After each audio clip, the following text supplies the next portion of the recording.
এটা আমি যতই হাইড করার চেষ্টা করি কখনো হাইড থাকবে না। আমি 4টা বিয়ে করব। তো তাকে এরকম করে বলছি যে আপনি 4টা বিয়ে করবেন না, 4টা বিয়ে করলে তো একটা চাকর লাগবে, চাকর হিসেবে আমার রাইখা দিয়েন। আমি ডিসাইড করি যে আমি গলায় বা স্লিপিং দেবো, এটা কোনোভাবে সে জেনে যায়। আমি ফেসবুক লাইভে আসছিলাম। Are you crazy? Yes. You are. Facebook লাইভে আসছিলেন আপনি? নামটা কি? আসসালামু আলাইকুম, আমার নাম সাম্মাদ রাফিয়া সুলতানা। বয়স কত? 20। আমি আপনাকে নিরুৎসাহিত করছিলাম, কারণ আমাদের সোশ্যাল মিডিয়ার এনভায়রনমেন্টটা হচ্ছে মানুষ অনেক বেশি জাজমেন্টাল। মানুষ গল্পের ভিতরে ঢোকে না, মানুষ আসলে জানতে চায় না বিহাইন্ড দ্য স্টোরি কি, কিন্তু মানুষ খুব মন্তব্য করতে পছন্দ করে, এবং সেই মন্তব্যগুলো বেশিরভাগ সময় খুব কটু মন্তব্য হয়। আপনি জেনে শুনে এসছেন? আমি সব জানি, আমি অনেক কিছু ভেবে আসছি। So you are mentally ready to go? Yes. শুরু করেন রাফিয়া। আম্মু বলতো যে আমি যখন ছোট ছিলাম, 5-6 বছর ছিলাম, তখন আমি খুব পড়তাম, যখনই সময় পাইতাম। আম্মু আমার এরকম করে বলতো, আমার মনে আছে এখনো, যে মা এত পড়ো না, পড়লে তো পরে সমস্যা হয়ে যাবে। তো আমি আম্মুকে বলতাম না আমি পড়বো। তা আমার আম্মু মূলত প্রাইমারি স্কুলের টিচার। শীতের সকালবেলা পিকনিক হইতেছে, আমি শাড়ি পরবো। তো আম্মুকে বলতেছি যে আম্মু আমি শাড়ি পরবো, আমাকে শাড়ি পরাই দেন। আমি ছোট, আমার স্পষ্ট মনে আছে, এখন আমার মনে আছে। তো আম্মু আমাকে শাড়ি পরাই দিল, তারপরে বলতেছে যে সোয়েটার পরো। তো আমি কান্নাকাটি করতেছি, না শাড়ি পরলে সুন্দর লাগতেছে, আমি সোয়েটার কেন পরবো? সোয়েটার পরলে সৌন্দর্যটা নষ্ট হয়ে যাবে। তো আম্মু আমাকে অনেক জেদ করতেছে। তো আমি রাগ করছি, আমার প্রচন্ড রাগ, আমি ছোটবেলা থেকে খুব জেদি। রাগ করে আমি বারান্দায় গ্রিলে এরকম করে ধরে কাঁদতেছি। তো আম্মু আমাকে ধরতে গেছে, আমি সাথে সাথে মাথা ঘুরে পড়ে যাই। হ্যাঁ, তো পড়ে যাওয়ার প্রায় 5-6 মিনিট আমি সেন্সলেস হয়ে থাকি। এটা কোন ক্লাসে থাকা? ক্লাস না, আমি তখন প্লে নার্সারিতে কোথাও পড়ি না। মূলত আমার যখন বুদ্ধি বয়স হয়েছে, তখন আমি মনে রাখা শুরু করি। তো আমি অনেক ভয় পাই, মাথায় অনেক পানি ঢালা হয়। কয় ভাই বোন আপনারা? 1 ভাই 1 বোন। আপনি বড় না ছোট? আমি ছোট, আমার বড় ভাই আছে। ওকে। এরকম কন্টিনিউয়াসলি 2-3 বার হয়। এটা কি রাগ করেই সেন্সলেস হয়ে যেত? হ্যাঁ, আমি যখন রাগ হইতাম বা এত বেশি রাগ যে সেন্সলেস হয়ে যায়। শিশু বিশেষজ্ঞকে দেখাইলো, পুরা মাথা স্ক্যান করলো, কোনো অসুখ বা রোগ ধরা পড়ে নাই। তো ওষুধ দিল, কাজ হয় না। তো হয় না, গ্রামের মানুষ বলে যে কবিরাজ দেখাও, এই টাইপের কিছু। তো আমাকে অনেক ট্রাই করছে, রংপুর পীরের কাছে পর্যন্ত নিয়ে গেছে। শীতের রাতে আব্বু আমাকে জড়ায় ধরে ওই খড়ের গাদার মধ্যে আমার এরকম করে নিয়ে রাত থাকতো, 2-3 রাত থাকতো, পীরের সঙ্গে দেখা করানোর জন্য। এত বেশি সিরিয়াল? এত বেশি হয় কি, মূলত ঘুমাইতেছি, ঘুমের মধ্যে আমি চিল্লাই উঠতাম, ভয় পাইতাম, আবোল তাবোল বলতাম। আমি পড়াশোনা কন্টিনিউ করতে পারতাম না, বেশি প্রেশার নিতে পারতাম না। তো আমি স্কুলেও রেগুলার যাইতাম না।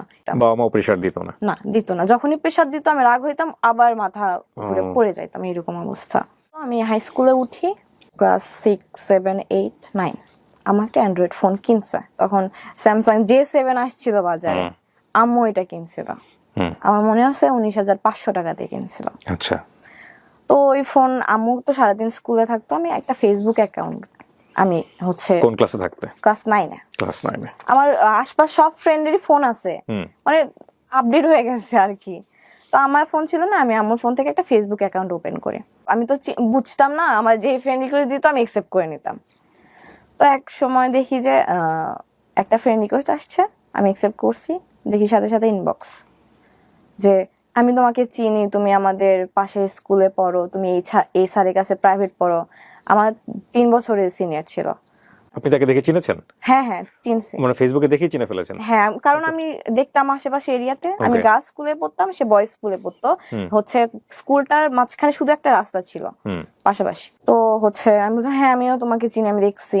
তো আমাকে একদিন বলে যে তোমাকে আমার ভালো লাগছে। তো এরকম করে আমরা একটা রিলেশনশিপে যাই। রিলেশনশিপে কি ধাম করে চলে গেলেন? ধাম করে না, 3-4 মাস পর। 3-4 মাস কি কন্টিনিউয়াসলি কথা হচ্ছিল? এর আগে কারোর সঙ্গে কথা হওয়া, কোনো ছেলেকে ভালো লাগা, কারোর প্রতি ফ্যান্টাসি থাকা, ওগুলো কিছু ছিল না? সো ক্লাস 9-এ ফার্স্ট ওকেই ভালো লাগে, এবং সে আপনার প্রতিবেশী ছেলে? হ্যাঁ। ও কিসে পড়তো তখন? ইন্টার ফার্স্ট ইয়ারে পড়তো। তখন ইন্টার ফার্স্ট ইয়ারে, আপনি তখন ক্লাস 9-এ? ওকে।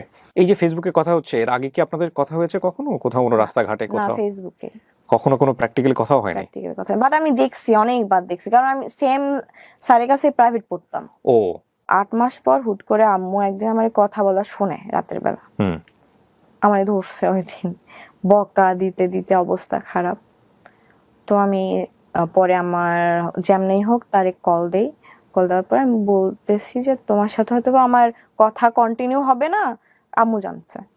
তো বলতেছে আমি তোমার আম্মুর সাথে দেখা করবো। হ্যাঁ, দেখা করবা মানে হুট কথা নাই বার্তা নাই, হুটার দেখা করবা। তো আমার আম্মুর কলিগ ছিল তার রিলেটিভস, ওকে। এটা আমিও আগে থেকে জানতাম, সেও আগে থেকে জানতো। তো পরের দিন সে আমার আম্মু স্কুলে চলে গেল এই সোজা। ছেলে? হ্যাঁ, সোজা আমার আম্মু স্কুলে চলে গেল, ডিরেক্ট আম্মুকে বিয়ের প্রস্তাব দিছে যে আমি হচ্ছে আক্ট করে রাখতে চাই, আমি আপনার মেয়েকে ভালোবাসি বা এই টাইপের কিছু। আম্মু তাকে বুঝাই শোনাই, বলছে যে তুমি বাসায় যাও, তোমার আব্বু আম্মুর সাথে কথা বলো। তো সে বাসায় গেছে, বাসায় যাওয়ার পর তার আব্বু আম্মুর সাথে কথা বলছে যে আমি এইরকম একটা মেয়েকে পছন্দ করি, বাসায় জানাজানি হওয়ার পর এরকম হয়েছে। তো তার একটা কাজিন ছিল, মেয়ে কাজিন, এইরকম আপনার রিলেশন করার ইয়েতে সুইসাইড করছে অনেক বছর আগে, 3-4 বছর আগে। তখন 3-4 বছর আগে, 2016 সালে, 3-4 বছর আগে। তোর আব্বু আম্মুর মধ্যে আপনার ভয়, সঙ্গে ঘটনাটা 2016 সালে? হ্যাঁ, মানে তার 3-4 বছর আগে তার ফ্যামিলিতে এরকম একটা সুইসাইডের ঘটনা আছে। সুইসাইডের ঘটনা আছে। তো আব্বু আম্মুর মধ্যে জিনিসটা ভয় কাজ করে যে আমার ছেলে হচ্ছে আপনার অনেক ভালো স্টুডেন্ট, বুয়েটে পড়ার মতো স্টুডেন্ট ছিল সে, ও, হি ওয়াজ ভেরি মেরিটোরিয়াস। খুব ভালো, খুব। ওকে। ওর হাতের লেখা দেখলে মানে খুবই ভালো। দেন যদি রাজি না হয়, এরকম বলতেছিল যে রাজি না হলে যে কোনো কিছু করে নিতে পারে। তো তার আব্বু আম্মু আমার আব্বু আম্মুর সাথে কথা বললো, বাট ছেলেটা ছিল অসাধারণ সব দিক থেকে। অসাধারণ বলতে স্টুডেন্ট ভালো, ক্যারেক্টার ভালো। আব্বু আম্মুকে অনেক বোঝানো হয়েছে, তার রিলেটিভস যেটা ছিল সে বোঝানো হয়েছে যে ছেলে ভালো, সে ব্রাইট ফিউচার। আমি জানি না 7 দিনের মধ্যে কি এমন হয়ে গেল, আমাদের ছোট করে একটা কাবিন হলো 7 সিরিয়াসলি? দিনের মাথায়। আমি সেন্সে কাজ করে না, আমার আব্বু আম্মুকে কি বোঝানো হয়েছে, তার আব্বু আম্মু কি কথা বলছে, আমার আব্বু আম্মু কি না, বলছে। কিন্তু আপনার আব্বু আম্মু আপনাকে কি অ্যাপ্রোচ করছে সেটা আমাকে বলেন। আমার কাছ থেকে শুধু বলছে যে তুমি কি ছেলেটাকে পছন্দ করো? আমি অবভিয়াসলি পছন্দ করতাম। সে যখন বাসায় বলছে যে বিয়ে না করলাম, এটা করবো ওটা করবো, আমার মাথার মধ্যে এটা থট ছিল যে আমার জন্য যদি ছেলেটা সুইসাইড করে নেয় তাহলে আমার কিন্তু সারা জীবন একটা বোঝা হচ্ছে নিয়ে চলা লাগবে। টিনেজ বয়স, এটা নিয়ে আমি কোনো জাজমেন্টে যেতে চাচ্ছি না। ক্লাস 9-এ অনেক কিছুই সম্ভব, বিকজ ওই জাজমেন্টাল স্টেজটা থাকে না বয়সের জায়গাটা থেকে। কিন্তু বাপ মায়ের ভূমিকাটা এখানে খুব গুরুত্বপূর্ণ, নাম্বার 1। নাম্বার 2 হচ্ছে আপনি যে ছেলেটার সম্পর্কে বলছেন, আপনার কথা যদি সত্য হয়ে থাকে, আপনার মতো করেই বলি, সেটা হচ্ছে ছেলেটা কেবল ইন্টারমিডিয়েটে পড়াশোনা করছে। হ্যাঁ, তখন সে ইন্টার সেকেন্ড ইয়ারে উঠছে। সো তাকে কেন এত মেরিটোরিয়াস বলা হচ্ছে? তার এসএসসি রেজাল্ট কি ছিল? গোল্ডেন। গোল্ডেন। সে হচ্ছে আপনার পুরো মধ্যে র্যাঙ্ক করছিল। র্যাঙ্ক বলতে ওই জেলার মধ্যে কি? হ্যাঁ, জেলার মধ্যে। কারো আইডেন্টিটি ফ্ল্যাশ হোক, আমি এটা চাচ্ছি না, সেভাবে গল্পটা আমি এখানে উপস্থাপন করছি। এরকম একটা মেরিটোরিয়াস একটা ছেলে, যারা এত সুন্দর একটা ফিউচার আছে, তার তো নিজের একটা রিয়েলাইজেশন থাকা উচিত বা থাকা প্রয়োজন যে সে আলটিমেটলি এখন এরকম কোনো কিছুর মধ্যে জড়িয়ে যাওয়া মানে হচ্ছে তার এডুকেশন ক্যারিয়ার হ্যাম্পার হইতে পারে। এটা বোঝানোর মতো কোনো লোকজন ছিল না সেই সময়টাতে? মানে আসলে আপনার জায়গা থেকে আপনি কিছু জানেন কিনা আমি জিজ্ঞেস করছি। আসলে কিছু জানি না, কোথা থেকে কি হইলো 7 দিন 8 দিনের মাথায়, আমি নিজেও জানি না। আপনার ফ্যামিলিতে আর্লি ম্যারেজ ব্যাপারটা আছে? না, আমি ফার্স্ট। গ্যাপ আপনার পড়ে ভাই গেছিল। তখন বয়স, আপনার বয়সের গ্যাপ আমার কত? ভাই এগুলো বিষয়ে কিচ্ছু জানতো না, কি বলেন? কিচ্ছু না। আমি সেটা পরে আসতেছি, কিচ্ছু জানতো না। আমার একটা বিয়ে, মেয়ের আক্ট হচ্ছে ভাই জানবে না, তার তো ফ্যামিলিতে এটা নিয়ে কোশ্চেন উঠতে পারে। হ্যাঁ, ভাইয়াকে কেন গোপন করা হয়েছে বিষয়টা? এটা হচ্ছে জানি না কেন গোপন করা হয়েছিল, আব্বু আম্মুর ডিসিশন ছিল এটা। ইউ নো দ্যাট, বাট আপনি বলতে চাচ্ছেন না, আপনি বলতে পারেন আমি যে আসলেই জানি না, আপনি আজ পর্যন্ত জানেন না। এখন পর্যন্ত জানি না যে কেন গোপন করা হয়েছে ভাইয়ের কাছ থেকে। এটা কিন্তু একটা বড় মিস্ট্রি হয়ে যাচ্ছে, এবং মিস্ট্রির জায়গা থেকে অনেক ধরনের কোশ্চেন রেজ হবে বিষয়টা। তো ফ্যাক্টটা হচ্ছে এটাই যে আপনার ভাইয়ের বয়স কত ছিল ওই সময়টাতে? ভাইয়া তখন কি করছে ওই সময়টাতে উনি? অনার্স সেকেন্ড ইয়ারে। Definitely it's a big question. মানে আপনার ফ্যামিলি যদি এটা গোপন করে থাকে আপনার ভাইয়ের কাছ থেকে, তার মানে এটা আপনার ফ্যামিলি কেন করবে? এটা এটা এটা ইলজিক্যাল হয়ে গেল বিষয়টা। I don't know, actually I don't know. বা আপনি কি এমন কোনো কিছু করেছিলেন ফ্যামিলিতে, বা ও কি এমন কোনো কিছু করেছিল যেটা আলটিমেটলি সবাই খুব টেনশনে পড়ে গিয়েছিল? না, এরকম কিছু ছিল না। Are you sure? হ্যাঁ, সবাই দেখতেছে? সবাই দেখতেছে, আমি জানি। ওকে, এরকম কিছু ছিল না। তারপর ছোট করে তার ফ্যামিলি, তার আব্বু আপনার আম্মু, ভাইয়া তখন কোথায়? ভাই ঢাকায়। তার বাবা মা, আমার বাবা মা কাজী অফিসে যে ছোট একটা কাবিন করে কাগজ, ওখানে আমি সাইন করি, সেও সাইন করে। এই কি আপনার ছেলের সাথে প্রথম দেখা ফিজিক্যালি নাকি তার না, আগে তার আগে দেখা হয়েছে। তার আগে দেখা হয়েছে? হ্যাঁ, বেশ কয়েকবার দেখা হয়েছে। আমি একটা কোচিং সেন্টারে কোচিং করতাম, কোচিং এ যখন ব্রেক দিত তখন কোচিং সেন্টারের পিছনে দেখা করতাম, ওখানে আসতো, গল্প করতাম 2-1 মিনিট বা 5 মিনিট বা 7 মিনিটের জন্য কথা বলতাম, তারপর আবার কোচিং এ ব্যাক করতাম। আপনাদের মধ্যে কি এমন কোনো পরিস্থিতি তৈরি হয়েছিল যেটা যে আসলে বিয়েটা বা আক্ত করাটা আসলে খুব জরুরি ছিল? সে পাগল ছিল। প্রেমে পড়লে সবাই পাগল হয়, সেটা অন্য বিষয়। আমি আসলে আপনাকে না, বোঝাতে চাচ্ছি, এছাড়া কোশ্চেন করতে পারবো না এই বিষয়টা নিয়ে, যে এমন কোনো ব্যাপারে আপনারা মুভমেন্টে চলে গেছেন বা না, এমন না, কোনো না। লেভেলে চলে গেছেন যেটা আসলে এরকম কিছু ছিল এরকম না। কিছু না, ছিল না? কিছু ছিল না। ওকে, তখন ছোট মানুষ, এগুলো বুঝতামই না। ওকে। তো তারপর সে কোথাও চান্স পায় না। পাগল ছিল কেন বলছেন? আমি জানি না, সে আমার প্রতি আমারে না পাইলে মরে যাবে এরকম টাইপের ছিল। এটা তো প্রেমে পড়লে সবাই বলে এরকম, হ্যাঁ, তোমাকে ছাড়া আমার জীবন বৃথা, জীবন তোমাকে বৃথা। ছাড়া আমি সকাল বিকাল 2 বার করে মারা যাবো, এরকম কথাও অনেকেই বলে, সেটা সমস্যা নাই। এইরকমই প্রবলেম ছিল। তো তারপরে সে এইচএসসি এক্সাম দেয়, এক্সাম রেজাল্ট খারাপ আক্তের হয়। পরে কি হইলো একটু বলেন না? আক্তের পরে তো আপনারা তো বিবাহিত। না, আমরা সেপারেশনে থাকতাম। এটা ডিসিশন ছিল যে সে পড়াশোনা করে এস্টাবলিশড হবে, আচ্ছা, আমি পড়াশোনা করব। তারা যখন একটা বয়সে যাবে তখন বড় একটা অনুষ্ঠান করে উঠাই দেওয়া হবে। হুম, এটা শুধু শুধু দুই ফ্যামিলির মধ্যে গোপন ছিল। হুম, আমি আমার বাসায় থাকতাম, সে তার বাসায় থাকতো, আমরা মাঝে মধ্যে দেখা করতাম, রেস্টুরেন্টে ঘুরতে যাইতাম, এতটুকু অব্দি। ওকে। তার রেজাল্ট খারাপ হলে গ্রেড আসে, খুবই খারাপ। মানে ওইরকম ছেলের থেকে এটা আশা করা যায় না। এই খারাপ হওয়ার পেছনে কে, মানে কারণটা কি? দুইজনেই দায়ী। আমরা সবসময় ঝগড়া করতাম, কম বয়স না, ও। ঝগড়া করতাম, ইফেক্ট পড়তো। সে পড়াশোনা করতো না, কান্নাকাটি করতো ঝগড়া করার পর। আমি ব্লক মারতাম, ফোনে কথা বলতাম না। আমি তাকে বাজে কথাই বকাও দিতাম।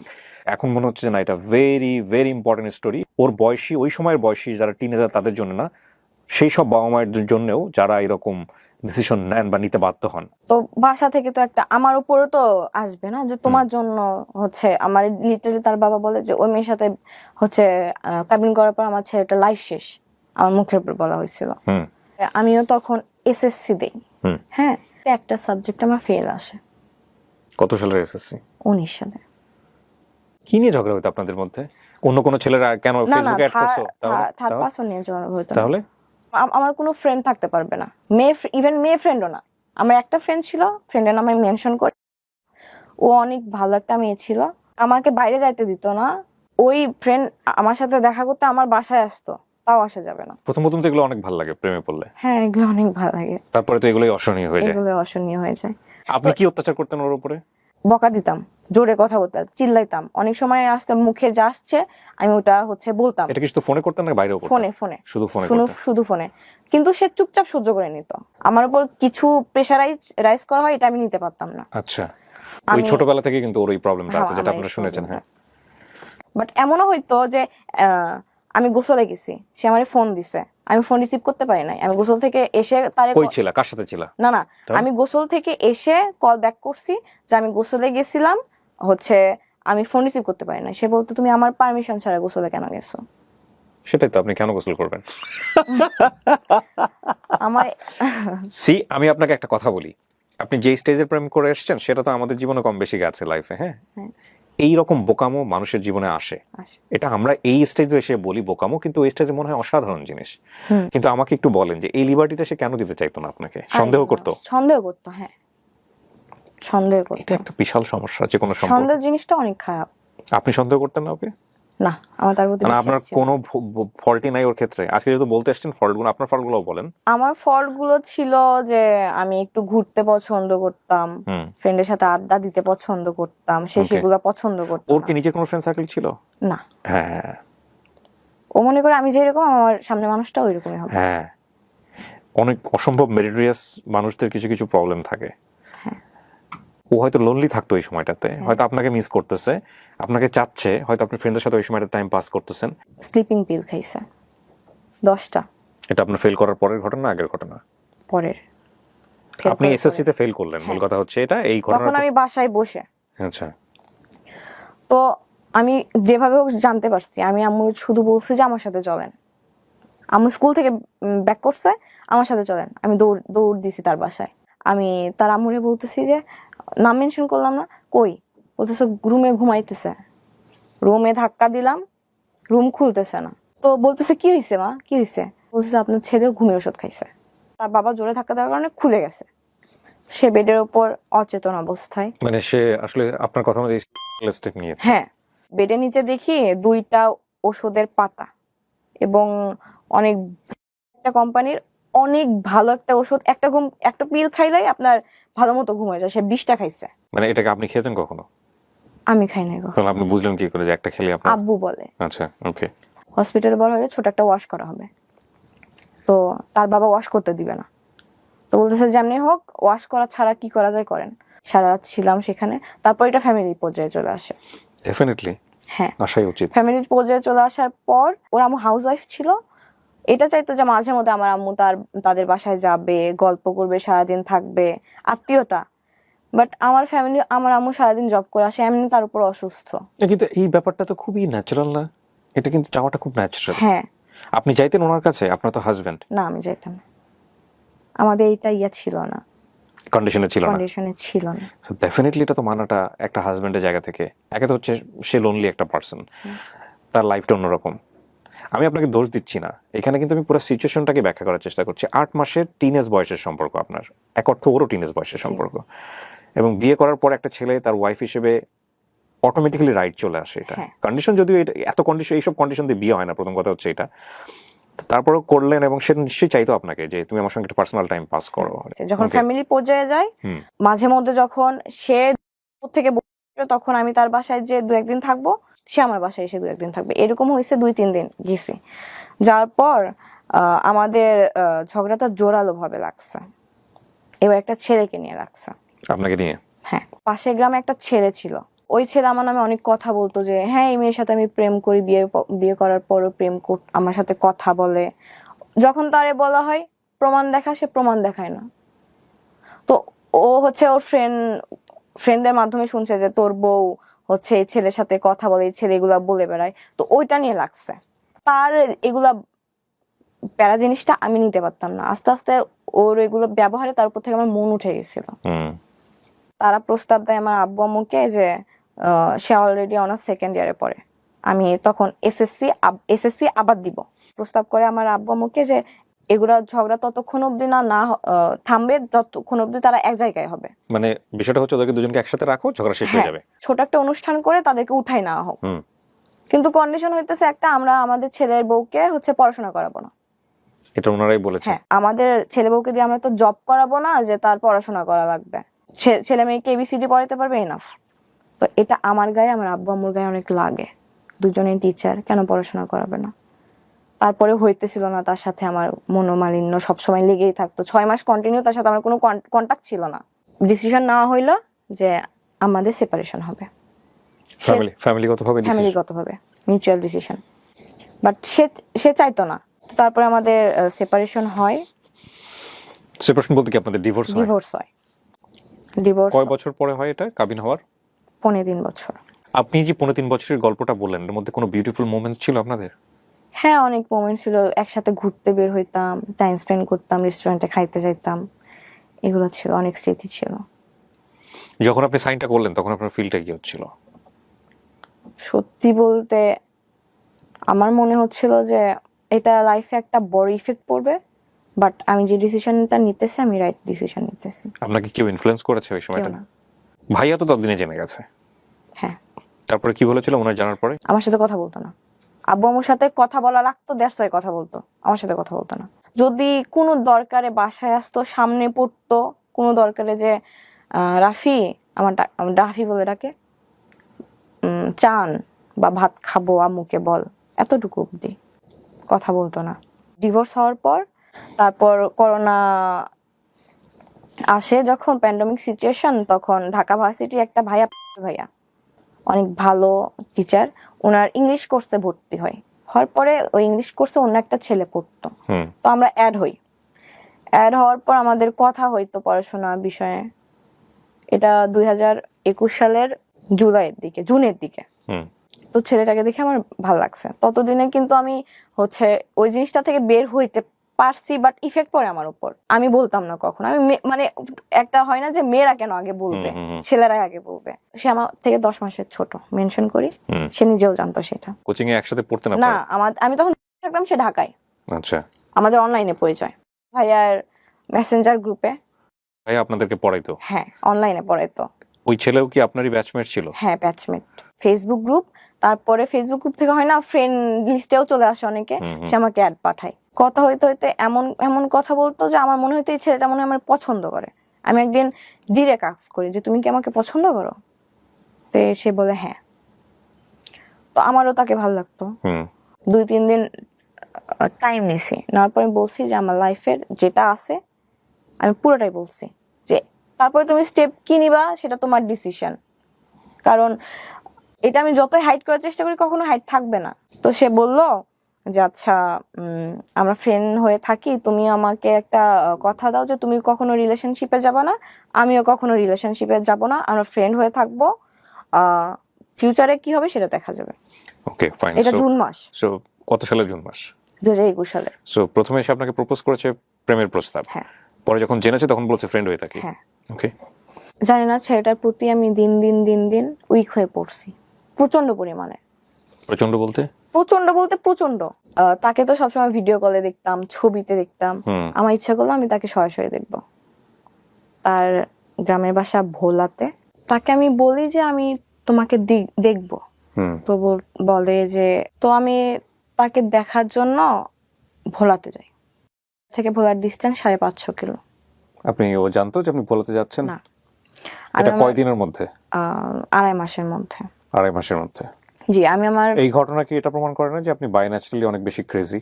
হ্যাঁ, আমার রাগ অনেক, বাট এরকম কারোর প্রতি ক্রেজিনেস বা কারোর প্রতি এত, সেটা ঠিক আছে, হয়তো এরকম কোনো সাবজেক্ট পাননি যেটা এক্সপ্লোর করার মতো, বাট আপনার ক্রেজিনেসটা এই লেভেলে যাইতে পারে সেটার মতো কিছু একটা ঘটেছে আপনার লাইফে এবং সেটা আপনি করেছেন। তো আপনি ধাম করে চলে গেলেন নাকি বাসায় কাউকে জানিয়েছিলেন? না, বাসায় আম্মুকে বলছি যে আমার একটা ফ্রেন্ডের বিয়ে, আমি মিথ্যা কথা বলছি, আম্মুকে মিথ্যা কথা বলি যে আমার হচ্ছে একটা ফ্রেন্ডের বিয়ে, 2 দিন আমাকে সেখানে স্টে করা লাগবে।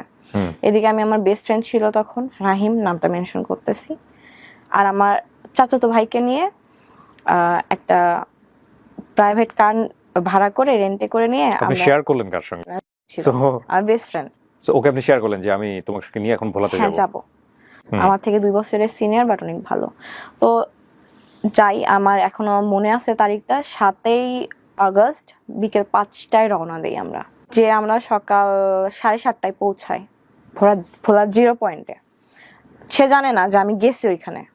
তো আমি ফোন দিছি, আমি ভাবছি হয়তো বা ফোন পিক করবে না যেহেতু ঘুমাই, তো করছে পিক, সাথে সাথে করছে। তো আমি বলতেছি যে আমি ভোলার 0 পয়েন্টে, জায়গাটার নাম আমার সঠিক মনে নাই, একদম সদরে। তো শকড। কত ভালোবাসা মেয়েটা। 5 মিনিট পরে কল দিয়ে বলতেছে তুমি কি আসলেই ভোলাতে? তখন আমি দোকানের নাম বলি, জায়গার নাম বলি, তখন আসলে ক্লিয়ার হয়েছে যে আসছে। তুমি যে আসছো, আমি তো 1 ঘন্টার বেশি তোমাকে টাইম দিতে পারবো না। আমার এই কথাটা ফার্স্ট আমার অনেক খারাপ লাগে যে আমি 15 ঘন্টা জার্নি করে আসছি, সে আমাকে 1 ঘন্টার বেশি টাইম দিতে পারবে না। আল্লাহ, কেন হইতেছে এমন আমার সাথে? প্রিয় দর্শক এবং শ্রোতা, এই সময়টাতে কিছুটা কালার ডিস্টরশন হতে পারে বা কালারে কিছুটা চেঞ্জ আসতে পারে, বিকজ আমাদের লাইটের সেট আপটা চেঞ্জ হয়েছে বারবার ইলেকট্রিসিটির লোডশেডিং এর কারণে। সো একটু চেঞ্জেস আসতে পারে, এটা একটু চোখে লাগতে পারে, এটা আপনারা কনসিডার করবেন। কিন্তু আপনার প্ল্যান কি ছিল? ওর সঙ্গে থেকে যাবো ওখানে? না, আমার প্ল্যান ছিল আমি দেখা করব, অ্যাটলিস্ট 4-5 ঘন্টা ঘুরবো বা টাইম স্পেন্ড করব। টাইমের কথাটা ওই সময়টা বলাটাও উচিত না, কারণ 10-15 ঘন্টা জার্নি করে গেছে। তারপরে গাড়িতে বসলাম, গল্প করলাম। করোনার জন্য কোনো রেস্টুরেন্ট খোলা ছিল না, কোনো পার্ক খোলা ছিল না। তো আমরা সে আমাকে বললো যে তোমাকে একটা লেকের পাড়ে নিয়ে যাই, চলো। তো সবাই, আমার কাজিন, আমার ফ্রেন্ড, গাড়িতে বসলাম, গেলাম। আর ভোলা না, একটু পরপর মসজিদ, অনেক সুন্দর সুন্দর মসজিদ। আমার এই জিনিসটা অনেক ভালো লাগছে, এত সুন্দর সুন্দর মসজিদ। আমি এটা বলছি যে আপনাদের হচ্ছে ভোলাতে অনেক সুন্দর সুন্দর মসজিদ, ঢাকার থেকে অনেক। আপনি বলতেন? হ্যাঁ, এটা চলে আসছে আমার রেসপেক্টের জায়গা থেকে। ড্রাইভার আঙ্কেল যে, সে বলতেছে যে 5টার ফেরিটা যদি আমরা মিস করি, আমাদের কালকে সকাল অব্দি ওয়েট করা লাগবে। তো বলতেছে আমি তোমার সাথে ফেরিঘাট অব্দি যাবো, অনেক ছবি উঠাই, ভিডিও করি। এখনকার করে না টিকটক, করছি কয়েকটা ভিডিও। টিকটক করতেন আপনি? এখনো করেন? না, তার জন্য ছেড়ে দিছি। এই ছেলেটার জন্য? হ্যাঁ, পছন্দ করতো না। তো তারপরে সে আমার সাথে থাকতে পারতেছে না, তো অনেক আমি বললাম যে আপনি এখান থেকে বাসায় যান। হ্যাঁ, তো সে কোন এক ফ্রেন্ডকে ফোন করলো যে তুই আমার বাসায় একটু ম্যানেজ করিস, যদি ফোন দেয় আম্মু বলিস যে আমি তোর সাথে আছি। তো সে আমাকে বললো যে আমি তোমার সাথে বরিশাল পর্যন্ত যাব, মানে নদীটা পার হইলেই বরিশাল জেলা।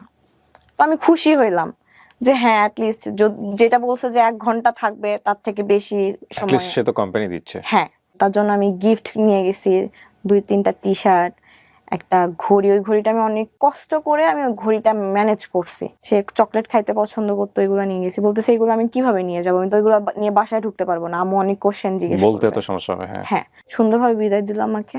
আমি অনেক মজা নিয়ে আসছি যে তার সাথে অন্তত দেখা হয়েছে আমার। আমি ভোলা থেকে যাওয়ার 8 দিনের মাথায় সে ঢাকায় আসে কলেজে অ্যাসাইনমেন্ট জমা দেওয়ার জন্য।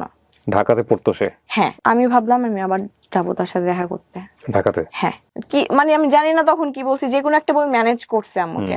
আর আমারকে আম্মু কখনো না বলে না, আমার বিকজ অফ ওই ইনসিডেন্টের কারণে। ইনসিডেন্টের কারণে, প্লাস আমি অসুস্থ, যদি আমাকে একটা জিনিস নিয়ে না করে আমি রেগে যাই, রেগে যে যদি আবার মাথা ঘুরে পড়ে যায়, আবার অসুখটা আবার ব্যাক করে, এটার ভয়ে আব্বুকে বলা হয়েছে যে পিকনিকে যাচ্ছি। তো আমি আমার ওই ফ্রেন্ড আবার ওই কাজিনকে নিয়ে আমি ঢাকায় আসি। ঢাকায় এসে তাকে কল দেওয়া হয়। কল দেওয়া হওয়ার পর 10 নাম্বার, মিরপুর 10-এ কল দেওয়া হয়েছে যে 10 নাম্বারে আছে, আসো। সেও জানে না যে আমি আসছি। আমি আমার ফ্রেন্ডকে দিয়ে কল দেওয়া হয়েছি যে তুমি বলো তুমি আসছো ঢাকায় কাজে, তুমি ওর সাথে দেখা করবা। তো সে আসে, একসাথে খাওয়া দাওয়া করলাম, বসলাম, খাওয়া দাওয়া করলাম। সন্ধ্যার পরে সে হোটেলে আসলো যে চলো তোমাদের হোটেল অব্দি পৌঁছাই দেই, তারপর ওখানে কিছুক্ষণ গল্প করে আমি চলে আসবো। সে হোটেল অব্দি আসলো, আসার পরে সবাই মিলে গল্প করলাম। 8 ঘন্টা মতো গল্প করে তার বাসা থেকে ফোন আসলো, সে চলে গেল। তো আমি রাতে তাকে কল দিলাম যে কালকে সকাল থেকে বিকাল অব্দি আমাকে টাইম দেওয়া লাগবে আপনার। সে কোনোভাবেই রাজি না, সে অজুহাত দিচ্ছে যে সে কি তখন ঢাকাতে? হ্যাঁ, ঢাকাতে। তার ফ্যামিলি তো ভোলাতে, সে ঢাকাতে কি করে? না, সে তার ফুল ফ্যামিলি ঢাকাতে সেটেলড। তাহলে ওই সময়টাতে সে ভোলাতে ছিল করোনার জন্য। তো সে অজুহাত দেয় যে খালামণি বাসায় যাওয়া লাগবে, আম্মু বের হইতে দেবে না। আসলে এগুলো কিচ্ছু না, আমি তো বুঝি। আমি বাসায় ম্যানেজ করে ঢাকা অব্দি আসতে পারছি, তুমি আমার জন্য সকাল থেকে বিকেল অব্দি টাইম বের করতে পারবা না, তাও ঢাকাতে। মানে কেউ আপনাকে পছন্দ করতো না? পছন্দ করতো, বাট আমি জানি না কেন চাচ্ছিল না। এই তো আমার ইনসিডেন্ট আছে, এই জন্য আমার থেকে একটু দূরে দূরে থাকতো। ও ফাইন, ইনভলভটাও ওভাবে চাচ্ছিল না। যে ঠিক আছে, ধরি মাছ না ছুঁই পানি, এটাই। হ্যাঁ, এক্স্যাক্টলি। সে প্রচন্ড চালাক। সে বলতেছে বিকালে বের হবো, বিকালে 1-1.5 ঘন্টা তোমার সাথে লাভ রোডের দিকে যাব, ওখানে কোথাও বসে গল্প করে। লাভ রোড কোথায় এটা? মিরপুর 2-এ। আমি বললাম না, সকালবেলা আমি সকাল থেকে বিকাল অব্দি আপনার সাথে থাকবো, কারণ আমি আসছি আপনার সাথে টাইম স্পেন্ড করার জন্য, আপনি আমাকে 2-3 ঘন্টা কেন দিবেন। তো সকালবেলা বের হয়েছে 10টার সময়, ঘুরছি ঢাকা শহর, যমুনা ফিউচার পার্কে, বসুন্ধরা সিটিতে, পার্ক, রেস্টুরেন্ট। আমার সাথে যতক্ষণ ছিল আমি কখনো এটা ফিল করতাম না যে তার সাথে আমার ফ্রেন্ডশিপ, বয়ফ্রেন্ড গার্লফ্রেন্ড। আপনি এটা ফিল করতেন? আমি ফিল করতাম, সেও ফিল করতো। কিন্তু আপনাদের মধ্যে কোনো ওয়ার্ড দেওয়া হয়েছিল যে তুমি আমার গার্লফ্রেন্ড? সে কমিটেড ছিল না আমার সাথে কোনোভাবে। সে তো ক্লিয়ার করেছিল বিষয়টা। ক্লিয়ার করেছিল, সেই জায়গাতে সে ট্রান্সপারেন্ট ছিল ডেফিনেটলি। ওই তো ধরি মাছ না ছুঁই পানি। আর আপনি না, কিন্তু আপনার উইকনেস তো আপনি তাকে বুঝিয়ে দিয়েছেন, এখানে আপনি দোষ দিবেন কিভাবে? আপনি যখন তাকে আপনার উইকনেসটা বুঝিয়ে দিচ্ছেন, সে কি ডেফিনেটলি আপনাকে বাধা দিয়েছিল যে না ঠিক আছে তুমি তোমার সীমানাটা মেইনটেইন করো, এর চেয়ে বেশি আগাও না? আমারে বলতো যে হচ্ছে তোমার ক্রেজিনেসটা বেশি হয়ে যাচ্ছে, এটা একটু কন্ট্রোল করো, এটা সবসময় বলতো আমাকে। সে সব দিকে মেইনটেইন করে চলতো, বললাম না, যে আপনাকে ছাড়তেও চাইতো না, আবার ধরতেও চাইতো না, বিয়েও করার তো ব্যাপার স্যাপার আসতোই না, বাট আপনি তার প্রতি উইক ছিলেন, সেটা আপনি মোটামুটি সবভাবে বুঝিয়ে দিয়েছেন। হ্যাঁ, সবভাবেই। সে আমাকে সন্ধ্যার সময় হোটেলে নামায় দিয়ে বাসায় চলে গেল। তো আমি বললাম যে আমি আপনার সাথে কিছু অবধি যাই। সে আমাকে বলে নাই যে তার বাসা মিরপুর, বলছে 10 এলাকায়। বাসা কোথায় আপনি বলে নাই আমাকে, কি করছে মিরপুর। কেন বলে নাই বুঝতে পারছেন তো? হ্যাঁ, তো সে হচ্ছে আমাকে মিরপুর 2-এ শপিং সেন্টার আছে, ওই অবধি হেঁটে নিয়ে গেল। হেঁটে নিয়ে বলতেছে আমার বাসা এইদিকে, তুমি হচ্ছে কিছু কেনাকাটা থাকলে শপিং এ করো, আমি বাসায় যাই। রাতে 10টার বাস করব, ব্যাক করলাম। যখন গাড়িতে উঠি আমাকে বলে যে তোমাকে আমি বিয়ে করতে পারবো না, এটা ক্লিয়ার থাকো, তোমার সাথে আমার কিছু পসিবল না। বিয়ের কথাবার্তা হচ্ছিল আপনাদের মধ্যে? আপনি ওকে অফার করেছিলেন বা এরকম কোনো কিছু কি না, বলছিলেন? সে নিজের থেকে বলে যে তোমার সাথে আমার কোনো ফিউচার নাই, because of you have a incident. এটা সে আপনি যখন গাড়িতে ওঠেন তখন বলে? হ্যাঁ, আমি সে আগ বাড়ায় কেন বলতেছিল এই কথাগুলো? আমি জানি না কেন আপনি কি তার কাছ বলতেছিল। থেকে চাচ্ছিলেন বিষয়গুলো? না, আমি কিছু না, এগুলো বিষয়ে কোনো কথা হয় নাই যে, অথবা আপনার অ্যাটিটিউড দেখে সে শঙ্কার মধ্যে ছিল, হ্যাঁ, যে শঙ্কার মধ্যে ছিল যে ভবিষ্যতে প্রবলেম হইতে পারে আমার জন্য, যে কারণে সে বারবার আপনাকে ক্লিয়ার করছিল। বারবার ক্লিয়ার করতেছিল। তো ওই দিন আমি এসি গাড়ি তো প্রচন্ড কান্না করতেছিলাম, ফুপাই ফুপাই কান্না করতেছিলাম। গাড়ির ম্যানেজার আসছে, এসে বলতেছে, আমার ফ্রেন্ড আমার পাশে বসেছিল, যে স্যার কিছু হয়েছে, প্রবলেম? তো আমার মুখ চেপে ধরছে, আমি কান্না করতেছিলাম কন্টিনিউয়াসলি। বলতেছে না, একটু ফ্যামিলি প্রবলেম, ওর মিথ্যা কথা বলতেছে, ওর আম্মু একটু অসুস্থ। আমি সারা রাস্তা কান্না করছি, 5 ঘন্টা 6 ঘন্টা ছিলাম, কান্না করছি। সকালবেলা আমি বাসায় গেছি, যে আমার নিজের চেহারা আয়না দেখে আমি নিজে ভয় পাইছি, চোখ এইরকম আলুর মতো হয়ে গেছিল। তো তারপর 2 দিন আমাকে সে ব্লক লিস্টে রাখে। ফেসবুকে ব্লক করে দেয়? কেন ব্লক করে দেয়? আপনি কি করতেছিলেন? ওগুলা বলে সে আমার সাথে রাগারাগি করে। ঠিক আছে, বিয়ে করতে পারবেন না, আমি আছি আপনার জন্য। বলতেছে তুমি থাকবা কেন, তুমি তোমার লাইফ গুছাবা। সে না থাকুক আমার লাইফে, বাট আমি কি করব সেটাতে হস্তক্ষেপ করতেছে। তো এগুলা নিয়ে সে রেগে গেছে, রেগে যাওয়ার পরে তো আমাকে ব্লক করছে, ফোন নাম্বার ব্লক। বেসিক্যালি ছেলেটা ভয় পেয়ে গেছে। হ্যাঁ, ফোন মানে নাম্বার। ওর ক্রেজিনেস দেখে ভয় পেয়ে গেছে। ও চলে আসতেছে ভোলাতে, আবার চলে আসতেছে ঢাকাতে, ফ্রেন্ডদের নিয়ে হোটেলে থেকে ওর সাথে মিট করতেছে। সো এক্সট্রিম ক্রেজিনেস মানে ওর জন্য। ইন্টারমিডিয়েটে পড়া, সেকেন্ড ইয়ারে পড়া একটা ছেলে। হ্যাঁ। তো তারপর সে আমাকে 2 দিন ব্লক করে, 2 দিন পর ব্লক খুলে। তখন আগস্ট 12-13 তারিখের দিকে। কত সাল? 2021। 2021। ভালোই চলতেছিল, কথাবার্তা হচ্ছিল, সুন্দর কথাবার্তা হচ্ছিল। একটা রিলেশনশিপ যেভাবে বিল্ড হয় সব ঠিক আছে। আমাদের কথাবার্তা বুঝে কেউ বুঝবে না যে আমরা ফ্রেন্ড, জাস্ট ফ্রেন্ড, এটা কেউ বুঝবে না। আমরা রিলেশনশিপের মতোই কন্টিনিউ করতেছিলাম, বাট ট্যাগটা ছিল না।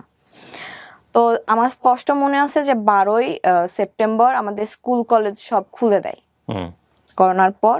সে আমাকে ওই দিন রাত 1:30টার সময় বলতেছে, তুমি কি আমার সাথে রিলেশনশিপে যাইতে চাও? তো আমি অবভিয়াসলি চাই। তো বলতো আচ্ছা, আজকে থেকে আমরা রিলেশনশিপে। ওকে, সে সেটা বলে? হ্যাঁ। ওকে, কেন বলে হুট করে এরকম কথা? আমি নিজেও জানি না। তার তখন যখন যেটা মনে হয় সেটাই করে। আমি তো না বলতে পারি না, আমি সাই দেই। আমি জিজ্ঞেস করি না হুট করে আপনার কেন মনে হইলো রিলেশনশিপে আসতে যাচ্ছে। হ্যাঁ, যেটা পাও ওইটা নিয়েই হ্যাপি থাকো। সেপ্টেম্বর, অক্টোবর, নভেম্বর, ডিসেম্বরে ঝগড়া হইতো ছোট ছোট বিষয় নিয়ে।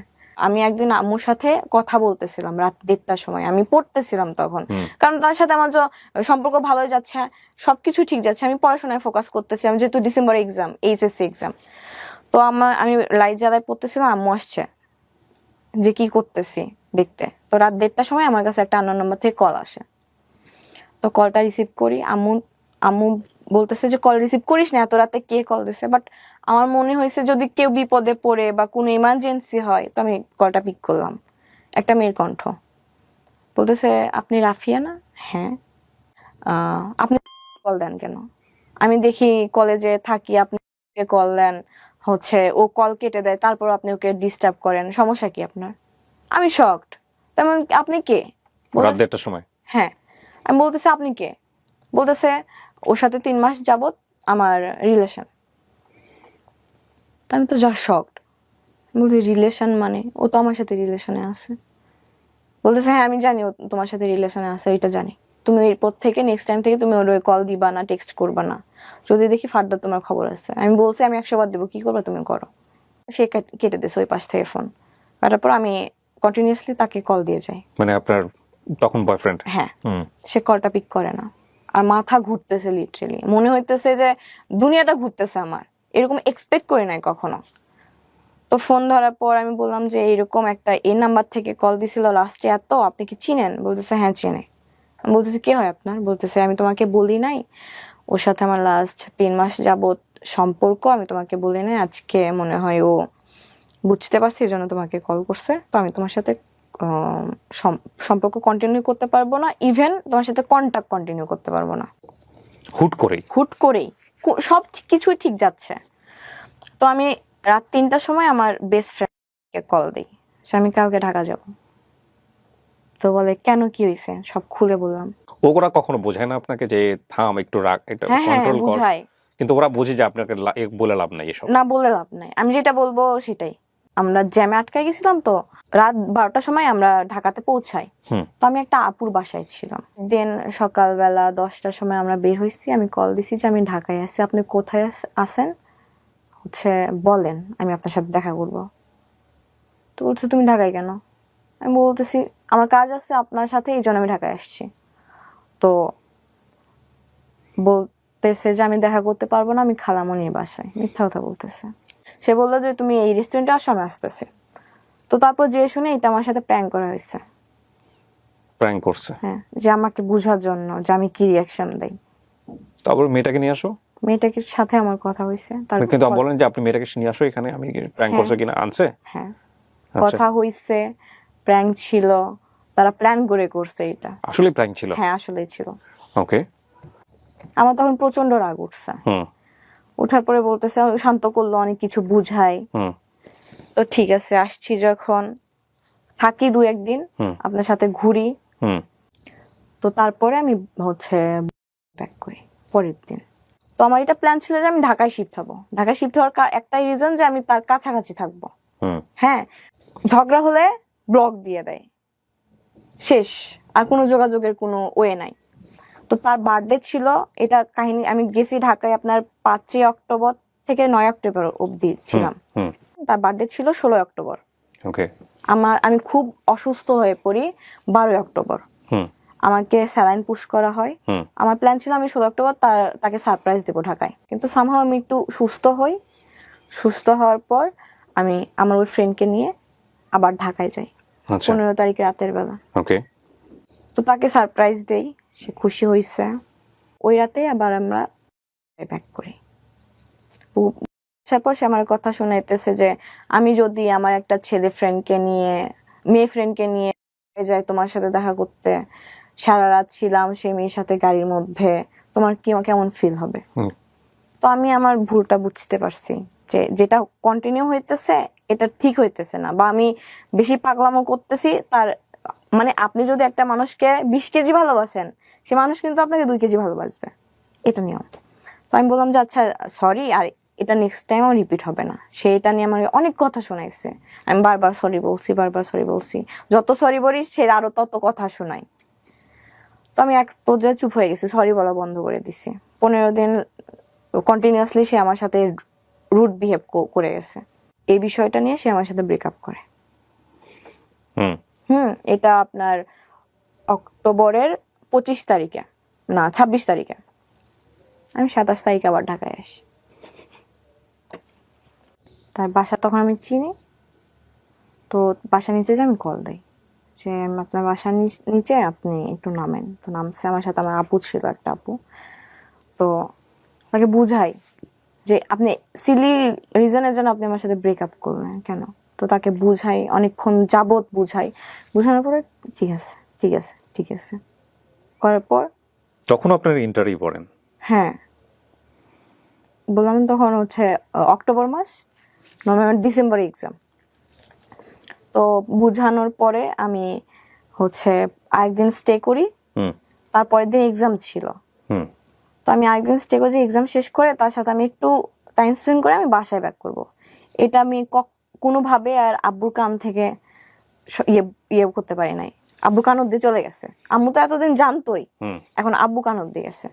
তো আমি বাসায় ফেরার পরে এত মারে নাই আমাকে, মা ছাড়া যা করা লাগছে করছে, রুমের মধ্যে আটকায় রাখছে। হ্যাঁ, এটা আমি তার কান অব্দি পৌঁছাই নাই, স্টিল নাও জানে না। এই রেকর্ডিং যদি তার কান অব্দি যায় তাহলে সে জানবে। রুমের মধ্যে আটকায় রাখছে। ডিসেম্বর আমার পরীক্ষা, আমার যেমনি হোক পরীক্ষা দেওয়া লাগবে, বিকজ আমি পড়াশোনা করার জন্যই আমি আগের সম্পর্ক থেকে মুভ অন করছি, ডিভোর্সটা নিছি যে আমার যাওয়া লাগবে, লাইফে কিছু করা লাগবে, পড়াশোনা ছাড়া কোনো মেয়ের গতি নাই, আমি যেটা মনে করি। তো আমি আব্বুকে বুঝাই যে ভুল হয়েছে, আমি আর কোথাও যাব না, আমি ওর ছেলের সাথেও কথা বলবো না। আমার কাছ থেকে ফোন 2 দিনের জন্য নিয়ে নিছিল, আমি আম্মুর ফোন দিয়ে তার সাথে কথা বলি। তারপর ডিসেম্বরে এক্সাম, আমি আব্বুকে বলছি, আম্মুকে অনেকদিন যাবত বলতেছি যে আমি কোচিং করার জন্য ঢাকায় যাবো, কোচিং করবো ফার্মগেট শাখায়। তো আম্মু রাজি ছিল, আব্বু কোনোভাবে আমাকে পাঠাবে না, আমি কখনোই বাইরে থাকি না, বাইরে থাকি নাই। আর আব্বু মনে করতো যে আমি বাইরে থাকলে দুষ্টামি করব, এই জন্য রাজি হচ্ছিল না। তো আমার 5 তারিখে এক্সাম ছিল, 7 তারিখে এক্সাম ছিল। এক্সাম দেওয়ার পর আমি বাসায় বলে আমি কিন্তু যাবোই ঢাকায়, তো আব্বু কোনোভাবে পাঠাবে না। তো আমি বললাম তাহলে আমি এক্সাম দিব না। তো আব্বু বলছে দিস না, সেটা তোর। বাবা তো তখন জানে আপনার ঢাকায় আসা মানে কি। হ্যাঁ, আব্বু জানতো। তো দিস না বলতেছে এক্সাম দিবি না, দিস না, সেটা তোর সমস্যা। তো আম্মা আমাকে অনেক বুঝাইলো যে আচ্ছা আমি ম্যানেজ করবো, আমি তোমার আব্বুকে বুঝাবো, তুমি এক্সামটা দাও। এর মধ্যে ভাইয়া ইনভলভ হয়ে গেল। আব্বু ভাইকে ফোন করে বলছে, আব্বু ভাইয়া তখন ঢাকাতে? ভাইয়া ঢাকাতে। ভাইয়াকে বলছে 9টার সময়। আপনি যে ঢাকায় আসতেন আপনার ভাইয়া জানতো না? না, ভাইয়াকে বলছে রাত 9টার সময়, ভাই 10টার বাসায় বাসে চলে আসছে। ওই তখনই আমি ভাবছি এবার আমার শেষ, আমার এক্সাম শেষ, আমার লাইফ শেষ। ভাইয়াকে প্রচন্ড পরিমাণ ভয় পাই, প্রচন্ড গম্ভীর টাইপের। বাট একবার রাগ হইলে শেষ। সকাল সারা রাত আমি ঘুমাই নাই, তাকে টেক্সট করতেছি যে আমার ভাই আসতেছে, শেষ। আমার ঢাকা যাওয়া শেষ, আমার এক্সাম দেওয়া শেষ, আমার সব শেষ। আয়সা আমাকে রুমের মধ্যে বন্দি করে রাখবে। তো বলতেছে যে তুমি তোমার সাথে আমার যা ছবি ছিল, স্মৃতি ছিল, সব ডিলিট করে দাও। তো আমি জাস্ট এটা মনে করতেছিলাম যে এরকম একটা কিছু আসবে। তো ডিলিট করে দাও। তো আমি তার কথার প্যাচে পইরা সব ফোন থেকে ডিলিট করে দিছি যে ভাইয়া দেখলে প্রবলেম হবে। না, সে কি বোঝাচ্ছিল আপনাকে? মানে ভাইয়া দেখলে প্রবলেম হবে, সেজন্য ডিলিট করো? হ্যাঁ। তো আমি ডিলিট করছি। ভাইয়া এসে আমার ফোন চেক করে নাই। ভাইয়া এসে জাস্ট আমার রুমের দরজাটা লাগাই দিছে। আম্মু ধাক্কাইতেছে, একটা লাঠি নিছে, মোটা লাঠি, এত বড়। তো বলতেছে কি হয়েছে বল। আমার অফিস আছে, আমি সবকিছু ছাইরা আসলাম, তো সমস্যা কি? একবার লাইফে এত কিছু ফেস করে আসছোস, তারপরে তো শিক্ষা হয় নাই। তো আমি জাস্ট চুপ, আমি কোনো কথা বলতে, আমার হাত পা কাঁপতেছে লিটারালি। তো আম্মু জানালা দিয়ে ইয়ে করতেছে যে ওকে মেরো না, বড় হয়েছে, মায়ের দিয়ে কোনো লাভ হবে না, বুঝাও। তো ভাইয়া বুঝাইলো, আমাকে মারে নাই। বলতেছে ভাইয়ার কথা হইতেছে যে তুমি ঢাকায় গেলে তোমার সাথে আমার সম্পর্ক থাকবে না। হ্যাঁ, আর তুমি যদি পরীক্ষা না দাও, আমি বলছি যে আমি এইচএসসি পরীক্ষা দিব না, অ্যাটেন্ড করবো না, 2টা পরীক্ষা অলরেডি হয়ে গেছে, তাহলে তো ভুলেই যাবা তোমার ভাই না, মানে ভাই বলতে কেউ ছিল। ঢাকায় আপনি যাওয়ার জন্য এত ক্রেজি কেন? মানে তার জন্য জাস্ট মিট করবেন না? তার আশেপাশে থাকবো আমি, ঢাকায় সেটেল হওয়ার প্ল্যান। বাট পরীক্ষা তো আপনি দিচ্ছেন তখন কলেজে। হ্যাঁ, তো পরীক্ষাটা দিয়ে আপনি ঢাকায় আসবেন? হ্যাঁ। তো তার আগে আপনি ঢাকায় আসেন? তার আগে বলে দিছে যে আমার আগে ঢাকা পাঠাবে না। ও তার আগে বলে দিছে ঢাকা পাঠাবে না? হ্যাঁ, এই জন্য আমার এত ক্রেজিনেস। ওকে।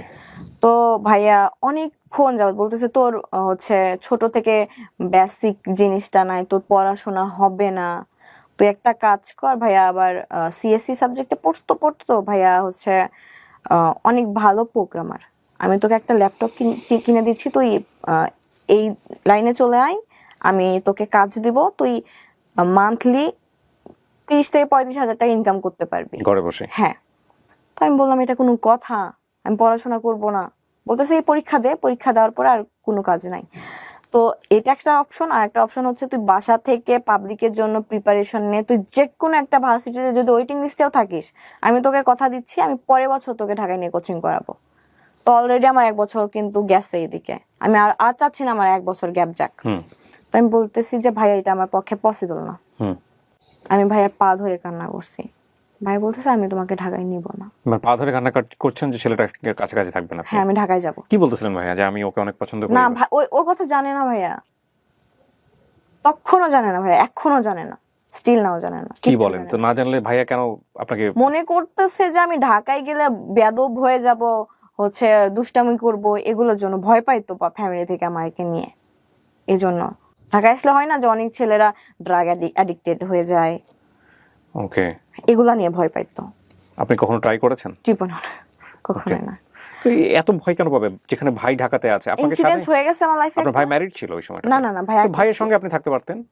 ভাইয়া তো হচ্ছে উত্তরাতে থাকতো, উত্তরা থেকে ফার্মগেট তো অনেক দূর হইতো। বাট আপনি ফার্মগেটেই থাকতে চাচ্ছেন এরকম কথা বলেছেন? হ্যাঁ, কারণ ফার্মগেট আমার হচ্ছে কোচিং। এটা তো ম্যানেজ করা যেত সামহাউ। জানি না আমি এত কেন ক্রেজি হলো বিষয়টা নিয়ে, যেহেতু জানে না সে ছেলেটা সম্পর্কে। তারপর ভাইয়া জাস্ট বললো যে আমি তোমাকে ঢাকায় নিব না। আসার সময় বললো আমার একটা বিড়াল ছিল, আমি অনেক শখ করে কিনছিলাম, আমি টাকা জমাই 25,000 টাকা দিয়ে বিড়ালটা কিনছিলাম। ভাইয়া বলে যে ওই 25,000 টাকা দিয়ে আপনি একটা বিড়াল কিনছেন? হ্যাঁ। কত ঘুরে বেড়ায় আশেপাশে? পার্সিয়ান ক্যাট ছিল। ওকে। তো বলতেছে এই বিড়ালটা তুমি সেল দিবা। আমি ওকে 6 মাস নিজের কোলের মধ্যে নিয়ে ঘুমাইছি। তো না হইলে হচ্ছে তোমার ঢাকা যাওয়ার সম্ভাবনা নাই। তো কারণ ছিল, রিজন ছিল, বিহাইন্ড দ্য রিজন হইতেছে যে আমি ঢাকায় যাওয়া আসি করছি, এগুলোর জন্য আমার হিউজ পরিমাণ টাকা ধার হয়ে গেছিল। হিউজ অ্যামাউন্টটা বলতেছে না। তো এটার জন্য ভাই রেগে গেছে, এটার জন্যই মূলত রেগে গেছে। ধার করতেন কার কাছ থেকে? আমার ফ্রেন্ড হচ্ছে যে আমার সাথে আসতো, ও দিত? ও দিত। তো ওর কোনো গার্লফ্রেন্ড ছিল না ও আপনাকে পছন্দ করতো? না না না না এই টাইপের কিছু না, আমাদের মধ্যে অনেক ভালো ফ্রেন্ডশিপ। প্রচন্ড কষ্ট, 6 মাস একটা প্রাণীকে কোলের মধ্যে নিয়ে। তো 1 তারিখে আমার বার্থডে ছিল। তো আমি রাত 12টার সময় ফোন নিয়ে বসেছিলাম যে আমার বয়ফ্রেন্ড আমাকে উইশ করবে। তো 12টা বাজছে জাস্ট, তখনই একটা আননোন নাম্বার থেকে কল আসছে। আমি ভাবছি সে অন্য নাম্বার থেকে কল দিছে। কল পিক করে আমি দেখি যে অন্য একটা ছেলের কণ্ঠ। 10 সেকেন্ড কথা বলছি আমি বলতেছি তুই রাখ, আমার একটা ফ্রেন্ড, তুই রাখ, আমি তোরে পরে কল দিচ্ছি। এই 10 সেকেন্ডের মধ্যে আমার ফোন ওয়েটিং এ পাইছে। ও হ্যাঁ, আমার বয়ফ্রেন্ড। তো ওর কথা হচ্ছে, ওর প্ল্যান ছিল যে ও 1 তারিখে যাবে আমার সারপ্রাইজ দেওয়ার জন্য। তো সে আমাকে ফোন দিয়ে র্যান্ডমলি শুভ জন্মদিন, হচ্ছে দিন ভালো কাটাও, এরকম টাইপের উইশ করে রেখে দিল। আমি বুঝলাম না কেন এটা হলো, আমি তো জানিও না ওয়েটিং এ পাওয়ার পর এরকম সিচুয়েশন হয়েছে। তো দেখি আমার সবখান থেকে ব্লক করলো। 10 সেকেন্ড কেন ওয়েটিং এ পাইছে? আমি আমার গার্লফ্রেন্ডকে আমি ফার্স্টে উইশ করব, অন্য আমি ওয়েটিং এ পাবো কেন? এইটা তার কনসেপ্টটা ছিল এরকম। আমি তো ওই দিন বের হবই না, সে আমাকে ব্লক করছে। ড্রেসটা তার গিফট করা, আমি ইচ্ছা করে পরে আসছি। ও তো ঢাকায় যাওয়ার পর হচ্ছে তার সাথে যোগাযোগ করি ফ্রেন্ডের মাধ্যমে। সংসদ ভবন হয় হচ্ছে আপনার ফার্ম গেটের এলাকায়। তো আমি বলি ওখানে দেখা করেন। সে আমার ওখানে আসলো। আসার পরে বলে যে আমি তোমার সাথে কন্টাক্ট কন্টিনিউ রাখতে পারবো না। সে স্কোপ পাইলে আমার সাথে কন্টাক্ট অফ করার ট্রাই করতো। তো ওখানে আমি কান্না করে দিছি, মারাত্মক লেভেলের কান্না। তো আমার কান্না দেখে তার একটু খারাপ লাগছে, বুঝাইলো ঠিক আছে কন্টাক্ট অফ করা লাগবে না, যেমন আছে অমন থাকি। আচ্ছা ঠিক আছে। আমি জানুয়ারি মাস ফেব্রুয়ারি মাস পুরোটা ঠিক ছিল। আমি ধুমসে পড়ছি জানুয়ারি ফেব্রুয়ারিতে, 3টা 4টা অব্দি পড়তাম ভোর, যে আমার চান্স পাওয়া লাগবে ইউনিভার্সিটিতে। হ্যাঁ, কারণ আম্মুকে আমি এটা কথা দিয়ে আসছি, আম্মুকে সারা জীবন অনেক পেইন দিছি। তো আমি হুট করে অসুস্থ হয়ে যাই মার্চে।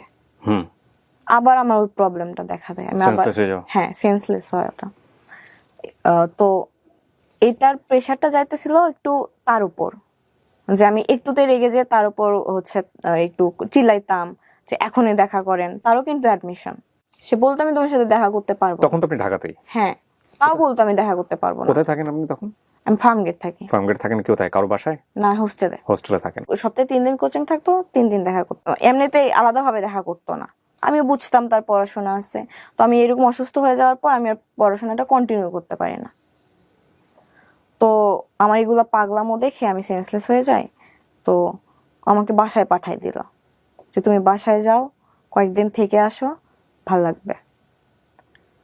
তো গেলাম বাসায়, থাকলাম, আমাদের ঝগড়া হইতো। সে স্কোপ পাইলে আমার সাথে কন্টাক্ট অফ করার কথা বলতো, আর আমি পাগল হয়ে যাইতাম। হাজবেন্ডের সাথে যখন আমি ছিলাম, বিয়ের পরে যে সম্পর্কটা হয় একজন হাজবেন্ড ওয়াইফের মধ্যে, সেটা আমি তার কাছ থেকে হাইড করছিলাম। আচ্ছা, এবং সে সেটা বিশ্বাস করেছিল? হ্যাঁ। তো সিচুয়েশনালি তাকে জানানোর প্রয়োজন হলো কেন? সে আমি জানাইছি ইচ্ছা করে যে কতদিন আর হাইট রাখবো। ওকে। তো হচ্ছে সে কান্না করতেছিল, এটা নিতে পারে নাই। তো বলতেছে আমি এটা সহ্য করতে পারতেছি না, আমি তোমার সাথে সম্পর্ক রাখবো না। ওকে, মানে সে বিয়ে মানতে পারে কিন্তু ওই ধরনের সম্পর্ক মানতে পারতেছে না। তো সে খুব বাজেভাবে ভেঙে গেছিল ভাইয়া, খুব বাজেভাবে। আমি তার চোখের দিকে তাকাইতে পারতেছিলাম, চোখের এই কোনা পানি আসতো, শুধু পানি পড়তো না, চোখের পানি আটকায় যাইতো। তো আমি তাকে দেখে আমি ভাই এই ছেলে আমাকে ভালোই বাসে না, আবার আমার জন্য এত পেইন খাইতেছে, আমি মানতে পারতেছিলাম না যে সিচুয়েশনটা কি অ্যাকচুয়ালি। কোনোভাবে ম্যানেজ করলাম। আমার একটা ভাইয়া ছিল, আমার কাজিনের বয়ফ্রেন্ড। ভাইয়াটা আমাদের থেকে 3-4 বছরের সিনিয়র। ওই ভাইয়াটা আমাকে জাস্ট বলছে যে এই মানুষটাকে ফিরাই আনছো, বাট আরেকবার যদি কোনো কারণে ভাঙো এই মানুষটা আর ফিরবে না তোমার কাছে। মানে যে এই মানুষটা যার ফিরবে না সেটা হ্যাঁ। বয়ফ্রেন্ড সম্পর্কে সে জানলো কিভাবে এটা তার সম্পর্কে? সবাই জানতো, আমার কাজিন, আর আমার কাজিন জানতো, তো আমার কাজিন তাকে বলছে। মানে এটা তার জায়গা থেকে একটা পরামর্শ দিছে সে? হ্যাঁ, পরামর্শ দিছে মানে যে আপনার বয়ফ্রেন্ড সম্পর্কে যে হ্যাঁ। যেহেতু একটা ধাক্কা পাইছে, আরেকটা ধাক্কা যদি পায় কখনো সে আর কখনো ফিরবে না। ফিরবে না। ওকে। তো তারপরে সবকিছু ভালোই যাইতেছিল। এইচএসসি এক্সামে রেজাল্ট হয়, প্লাস আসবে না, বাট এটা ভেবে নিছিলাম যে একটু পয়েন্ট ভালো আসবে। তো আনফরচুনেটলি আমার পয়েন্ট একটু খারাপ আসে। তো আমি ভাবছি সে আমার সাথে দেখা করতে আসবে। আমাকে একটা জিনিস একটু বলেন তো, আপনার লাইফে যদি দুটো সম্পর্ক না থাকতো, আপনার এসএসসি এবং ইন্টার রেজাল্ট কি এরকম হতো? এবার কন্টিনিউ করেন। তো আমার এগুলো খেয়াল করবেন সবাই আপনারা। হ্যাঁ, তো আমার 4.42 আসে, হ্যাঁ, তারই প্লাস আসে। সে আমাকে বলে নাই তারই প্লাস আসে যে আমি কষ্ট পাবো যে আমার আসে নাই।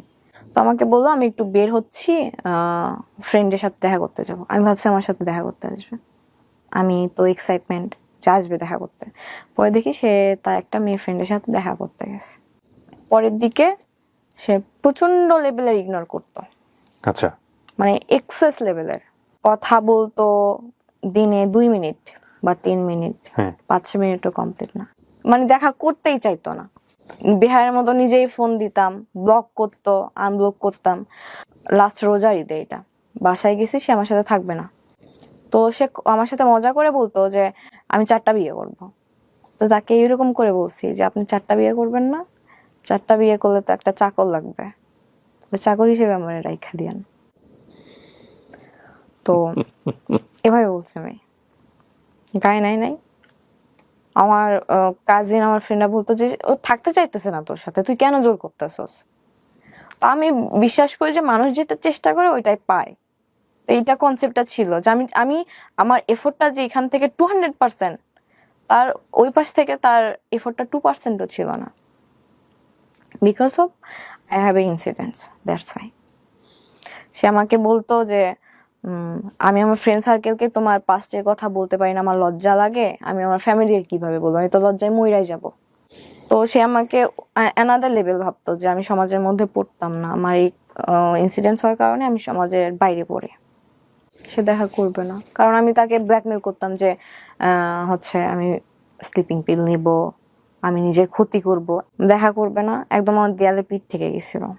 আমি হচ্ছে ডিসাইড করি যে আমি গলায় বা স্লিপিং নেব, এটা কোনোভাবে সে জেনে যায়। আমি ফেসবুক লাইভে আসছিলাম। Are you crazy? Yes. You are Facebook লাইভে আসছিলেন আপনি? আমি নিতে পারতেছিলাম না পেইনটা লাস্ট 1 বছর ধরে। ওকে আপনাকে ব্লক করে দিয়েছিল সমস্ত জায়গা হ্যাঁ, থেকে? সব জায়গা থেকে। মানে আপনি ওর সাথে কমিউনিকেট করতে পারছেন? কমিউনিকেট করতে পারতেছিলাম না। তো মনে হচ্ছে লাইভ আসলে ও দেখবে? লাইভে আসলে দেখবে বা কোনোভাবে কিভাবে আমার দেখবে? সাথে, আপনাকে তো ফেসবুকে ব্লক করেছে। তার ফ্রেন্ড সার্কেল আছে না আমার সাথে অ্যাড, তবে ফ্রেন্ড সার্কেলকে ইনবক্স করতেন, ট্রাই করতেন, কিন্তু লাইভ আসার সিদ্ধান্ত কেন নিলেন? আমি ইনবক্স করে দেখছি ভাইয়া, সবাই বলে যে ও তোমারে চায় না, তুমি কেন তার পিছনে পাগল। সো লাইভে এসে কি চাচ্ছিলেন? যে স্ক্যান্ডাল হোক একটা? না, আমি এটা চাচ্ছিলাম না। আমি জাস্ট আমি যে পেইনটার মধ্যে আছি, আমার মধ্যে আছি, আমি আমার ডু তখন you have that live still? No. কি করছেন আপনি লাইভে এসে? আমি বলছি যে আমি এই পেইনের মধ্যে আছি, একটা ছেলে ওকে সম্বোধন করেই বলছেন? নাম উল্লেখ করে নাই। কি করছেন আপনি বলেন তো, জাস্ট লাইভে গিয়ে আপনার কি মনে আছে? ওকে, আমি বলছি যে আমি একটা ছেলের সাথে লাস্ট 1 বছর ধরে রিলেশনশিপে আছি, সে আমাকে ধরতেছে ছাড়তেছে, ধরতেছে ছাড়তেছে, এরকম অবস্থা। আমি পেইন নিতে পারতেছি না কোনোভাবেই। আমি পাগলের মধ্যে তাকে ভালোবাসি, সে বুঝে না। তো আমি এই স্টেপ নিতে বাধ্য হচ্ছি, তার কোনো দোষ নাই। আমি তাকে কেন, আমি কাউকেই ব্লেম দিতেছি না। এইরকম ছোট একটা লাইফ করে আমি অফ চাই, সে আমার দরজায় এসে ধাক্কায়, বাসা দৌড়াতে আসছে 10 নম্বর থেকে। মিরপুর 10 থেকে? হ্যাঁ। আপনি তখন মেসে থাকেন? না, বাসায়। কার আমি বাসায়? তার জন্যই কার বাসায় থাকেন? আমার বাসায়, আমি বাসা নিছি, আলাদা করে বাসা হ্যাঁ। নিয়েছিলেন? তো আমি তার জন্যই অ্যাকচুয়ালি আশেপাশে বাসা নেই মিরপুরে। এই গল্পটা শুনে আমি জানি এতক্ষণে আপনারা ওকে জাজ করা শুরু করেছেন, যদিও আমি কথাটা বলছি তারপরেও যেটা কমে যাবে বিষয়টা এরকম না। আমি জানি আমি প্রথমে যে ওকে যে প্রশ্নটা দিয়ে করেছি আমি সেটা জানি এটা হবে। অনেকে ওকে ট্রল করবেন, অনেকে ওকে বাজে মন্তব্য করবেন, অনেকেই গালিগালাজ করবেন, অনেকেই অনেক ধরনের মন্তব্য এখানে করবেন, সেটা আমি জানি। তারপর আমি বলাটা নৈতিক দায়িত্ব, এই জন্যই বলছি ওকে জাজ করেন না। ও যেটা ফেস করেছে লাইফে সেটা থেকে একটা মোরাল লেসন আজকে অনেক মানুষকে বলবে, যেটা হয়তো ওর মতো যারা আছে, ওর বয়স রাইট নাও 20, অনেক মেয়ে হয়তো ওর গল্পটা শুনে ওর মতো ভুল থেকে বেঁচে যাবে আজকে। সো ওকে জাজ করেন না। ওকে জাজ করার আগে সবাই নিজের দিকে একটু আঙ্গুলটা তুলেন। আপনারা আপনাদের, বা ইনক্লুডিং মি, আমরা আমাদের জীবনে কতটা ভুল করি। সো গল্পটা প্রচারের উদ্দেশ্য এটাই যে ও যে ইনসিডেন্টের কথা এখানে বলছে, সেই ইনসিডেন্টটা ইদানিং আমাদের সমাজে অনেক বেশি অহরহ হচ্ছে। কেউ হয়তো বলে, কেউ হয়তো বলে না, কিন্তু আমরা চাই না যে কারো জীবনেই এই ঘটনাগুলো ঘটুক। সে কারণেই মূলত আমরা এই গল্পটা প্রচার করছি বা শিখবো, কিন্তু কোনোভাবে ওকে আমরা জাজ করব না। তো আপনি আলাদা একটা বাসা নিয়েছেন, এই আমি বাসায় আপনি সাবলেটে একা থাকতেন, সাবলেটে থাকতেন, ও আসতোই বাসায়? না। আচ্ছা, তো জানতো আপনি বাসায় আছেন? হ্যাঁ হ্যাঁ, বাসা নিচে আসতো মাঝে মধ্যে, আমার পিক করে ঘুরতে যাইতাম। Okay fine. সো এসে দরজায় নক করে ডিরেক্টলি নিচে দারোয়ানকে নক করছে, যে Okay. 5 তলায় থাকে, জানতো আমি 5 তলায় থাকি, Okay. নিয়ে উপরে উঠছে। তো দরজা লক লক করার অনেক ধাক্কাধাক্কি করতেছিল, আমি স্টিল তখন ঠিক ছিলাম, তো আমি বাধ্য হয়ে দরজা খুলতে বাধ্য হয়েছি। সে আমাকে ধুইকে ঠাস করে, যত জোরে শক্তি ছিল আমার মারে। তারপর আমি সেদিন তার চোখে মুখে ভয় দেখতে পাইছি। খুব স্বাভাবিক এটা। এবং আপনি কি এর আগ পর্যন্ত জানতেন যে ভয় দিয়ে কখনো ভালোবাসা হয় না? না, আমি এটা অনেক কিছু শেখার আছে আজকের এই গল্পে। Please listen this story very carefully. হ্যাঁ, আমার এটা উদ্দেশ্য ছিল যেভাবে হোক তাকে আমি পাইতে হবে, এরকম একটা উদ্দেশ্য ছিল। তো সে হচ্ছে হাঁপাইতেছে লিটারালি। আসার পরে আপনি সাবলেটে থাকতেন, আর লোকজনগুলো কোথায় ছিল যখন থাপাটাপি হচ্ছে? আমি যে আপুর কাছে সাবলেটে থাকি, ওই আপু জব করে, তো বাসায় ছিল না। সকালে যাইতো, রাত 10টার পর আসতো, বা অনেক সময় আসতো, যায় বাসায় আসতো না। আমার মাথা ঘুরতেছিল, যত জোরে শক্তি ছিল দিছে। এটা বাড়ির মালিক অব্দি চলে গেল, ওইখানে চিল্লাচিল্লি হচ্ছিল। হ্যাঁ, তার যখন দরজা ধাক্কা ছিল, উপরে ফ্ল্যাটে, নিচে ফ্ল্যাটে লোকজন জমা হয়েছিল, মানে সামথিং ইজ হ্যাপেনিং দেয়ার। হ্যাঁ।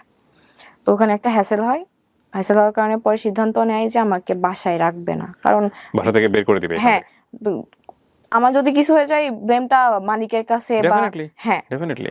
তো আমি কোনোভাবে ম্যানেজ করি। এগুলো কি বুঝতেছিলেন আপনি লাইফটা করার আগে, নাকি বুঝতেছিলেন না, নাকি মাথায় আসতেছিল না? আউট অফ কন্ট্রোল ছিলাম। আমি বললাম না, ছোটবেলা থেকে একটা সমস্যা আছে, আমি রাগ উঠলে কখন কি করি না করি, আমার এটা আমি সেন্সে থাকি না। তো তারপরে যাই হোক, তাকে আমি বাসায় পাঠাই দিলাম, যে সে এখানে থাকলে সে প্রবলেম ফেস করবে। তাকে যেমনি হোক রাত 8টার সময় বাসায় পাঠাই দিলাম। তো তারপর হচ্ছে আমি বাসায় ম্যানেজ করলাম, মালিকের সাথে বাড়িওয়ালা হলে তো সে ডেফিনেটলি তাকে পুলিশকে ইনফর্ম করার কথা, যদি সচেতন বাড়িওয়ালা হয়। করার কথা ছিল, মানে আমি যদি হতাম, আমি ডেফিনেটলি 999 কল দিয়ে বলতাম যে সামথিং ইজ হ্যাপেনিং হিয়ার, যেটা আমার বিয়ন্ড কন্ট্রোল। উনি কি করলেন? আর ডেফিনেটলি আপনাকে তখন বেরও করে দিতে পারবে না, কারণ আপনি তখন কার কাছে যাবেন? আইদার আপনার প্যারেন্টসকে কল করতে হবে অথবা পুলিশকে কল করতে হবে। বাসায় কল করছে যে আপনার মেয়েকে হচ্ছে নিয়ে যান। আচ্ছা, নিয়ে যাওয়ার দরকার না, আজকেও বাসায় যায়, ফার্নিচার গুলো এখানে থাক, পরে এসে আপনি ফার্নিচার গুলো নিয়ে যান। আমি বাড়িওয়ালার আন্টি ছিল, অনেক ভালো ছিল, লিটারালি আমাকে দিয়ে কান্না করে দিচ্ছে যে তুমি তো আমার মেয়ের বয়সে, তুমি এত বড় ভুল কেন করবা, স্টেপ কেন নেবা। তো আন্টিকে আমি বুঝাইলাম, সরি বললাম, ওইদিকে ম্যানেজ হয়ে গেল। তো আমি আমার যে সাবলেটে থাকে ওই আপু, তখন লাইভটার কি অবস্থা চলতেছে? না, ওটা সাথে সাথে সে এসে আমার ফোন নিয়ে ডিলিট করে দিছে। তার মাথায় এটা ছিল লাইভটা থাকা যাবে না ফোনে, তো ডিলিট করার পর ওটা ছিল না। 20 জন কি 25 জনের মতো দেখছে, বেশি দেখে নাই। এটা তো আসলে থাকলে ভাইরাল হয়ে যেত, হ্যাঁ, ভাইরাল হয়ে যেত, আই নো। তো তারপর হচ্ছে আমি 9:30টার সময় তার বাসার নিচে যে কল দিই, ফোন অফ করে রাখছে। তো নিচে থেকে আমি একটা খেলতেছিল বাচ্চা বলতে 6-7-এ পড়ে। আমি বললাম যে হচ্ছে 5th ফ্লোরে যে বাসা নাম্বারটা আমার জানা আছে, ওখানে যে কলিং বেল দিবা, বলবা যে নামে কে নিচে ডাকতেছে। 5 মিনিট পর আসলো, আমি পাঠাই দিয়েছি। বলতেছে তুমি আমার বাসায় লোক পাঠাইছো কেন? আমি বলছি আপনি ফোন অফ রাখছেন কেন? আমি তো যাইতে পারতেছি না, কারণ আপনার বাসায় হচ্ছে ফ্যামিলি আছে, এই জন্য তো আমি যাইতে পারতেছি না। তো তখন আমাকে বলে আমার ভাইয়া বাইক অ্যাক্সিডেন্ট করছে, মিথ্যা কথা বলে। বাইক অ্যাক্সিডেন্ট করছে, আমার বাসায় থাকা লাগবে। ওর বাসায় কি জেনে গেছে 10 দিনে যে আপনার সঙ্গে সম্পর্ক আছে? না, কালকে নিয়ে তোমাকে পুরো ঢাকা শহর ঘুরবো, সিম্প্যাথি দিয়ে সুন্দর করে বুঝাই। আমি বাসায় চলে যাই, সে বাসায় চলে যায়। রাতে আর কল দেয় না, বলে ভাই অ্যাক্সিডেন্ট করছে, আমার ভাইয়ের কাছে থাকা লাগতেছে, আমি আজকে তোমারে কল দিব না, কালকে সকালে কল দিব। আমি আর বুঝতেছি না সেই রাতে সে তার গ্রামের বাড়িতে চলে যাইতেছে, আমি এটা জানি না। তো আমি বললাম আচ্ছা ঘুমান, আমি সারা রাত ঘুমাই নাই। তারপর সকালে 7টার সময় মনে হয় ঘুমাইছি, 11টার সময় উঠছি। আপনার বাড়ি থেকে লোক আসে নাই পরের দিন থেকে? আসতে চাইছিল, আমি আটকাইছি। আম্মু আসতে চাইছিল, আব্বু অসুস্থ ছিল, আব্বু হচ্ছে ভাইয়া কিছু জানে না? না, ভাইয়া জানে না। তো তারপর হচ্ছে সে চলে গেছে, আমি পরের দিন বিকালের দিকে তাকে কল দেই যে আপনার তো আজকে আমার সাথে বের হওয়ার কথা ছিল। বলতেছে আমি তার নানু বাসা হচ্ছে আপনার নোয়াখালী, দাদু বাসা নোয়াখালী, নানু বাসা ভোলা, দুই জায়গায় থাকা হয় তাদের। নোয়াখালী গেছে। আমি বললাম নোয়াখালী গেছেন মানে? আজকে আপনার হচ্ছে আমাকে নিয়ে বের হওয়ার কথা ছিল। বলতেছে বেশি কথা বলবো না, ব্লক খাবা।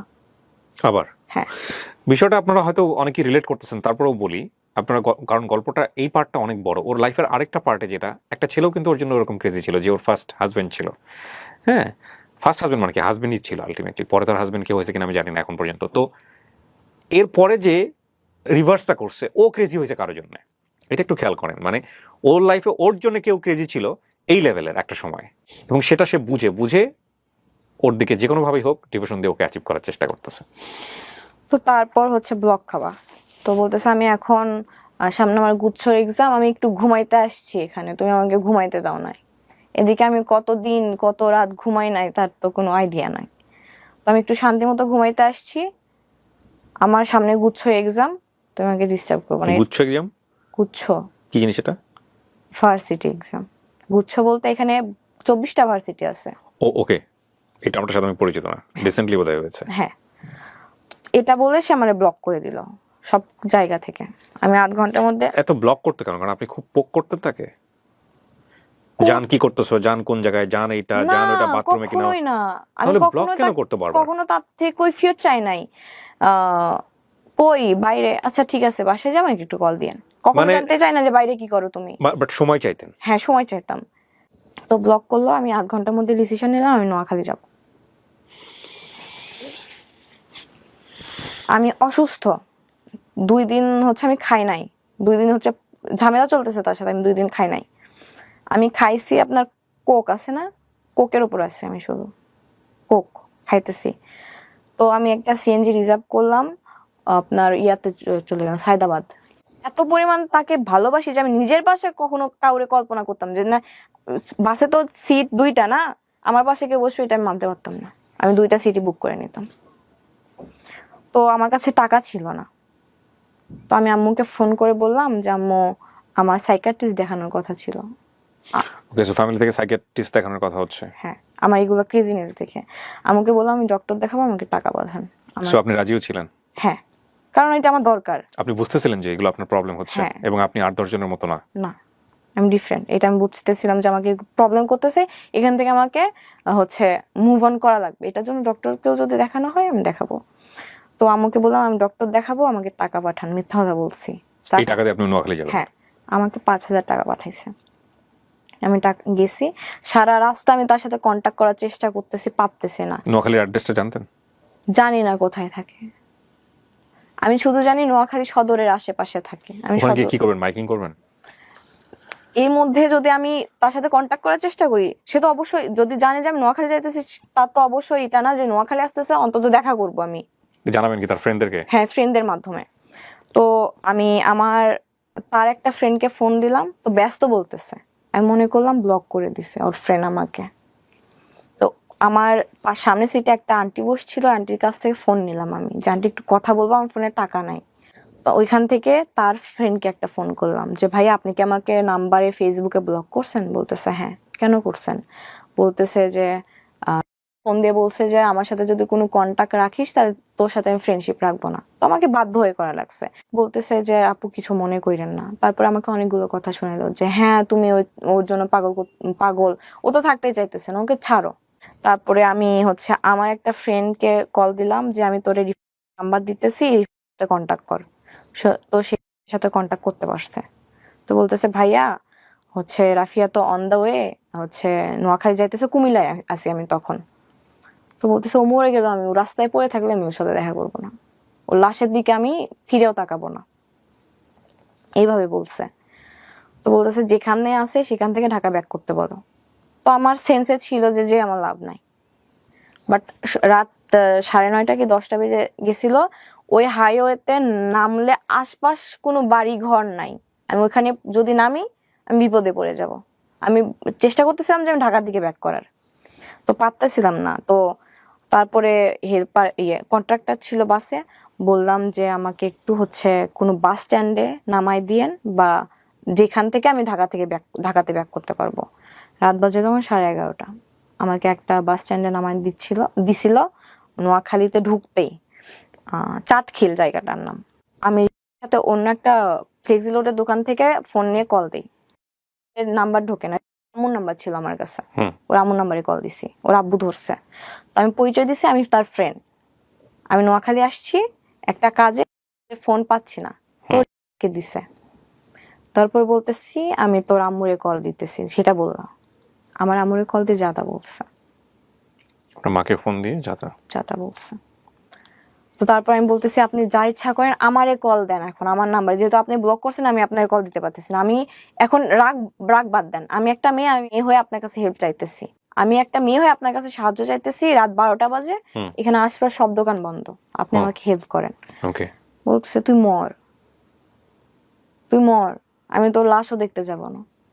কানাকাটি করছে আশপাশ, ফোনে এগুলা বলতেছে। হ্যাঁ আশপাশ হচ্ছে। It's very dangerous. কেন বলি আপনাকে, এখানে অনেকগুলো ইস্যু আছে। ওই যে বললো না যে মারা যাবা সামথিং লাইক দিস, এই যে ফোনটা কথা বলছে, ওর ফোন থেকে যত ফোন গেছে, এটা কি আপনার ফোন থেকে ছিল? আপনার ফোন থেকে ওর সাথে কথা বলতেছিলাম তখন, নাকি অন্য কারো ফোন থেকে? মানে এটা যদি কখনো নিজের ফোন থেকে বলে বা ওর ফোনে যার আছে সেটা যদি ট্র্যাক আউট করা যায়, তাহলে এটা মানে কি সম্পর্ক, কেন মেয়েটা মারা গেছে বা কি হয়েছে যদি চায়, এটা বের করা কোনো ব্যাপারই না বাংলাদেশ পুলিশের জন্য।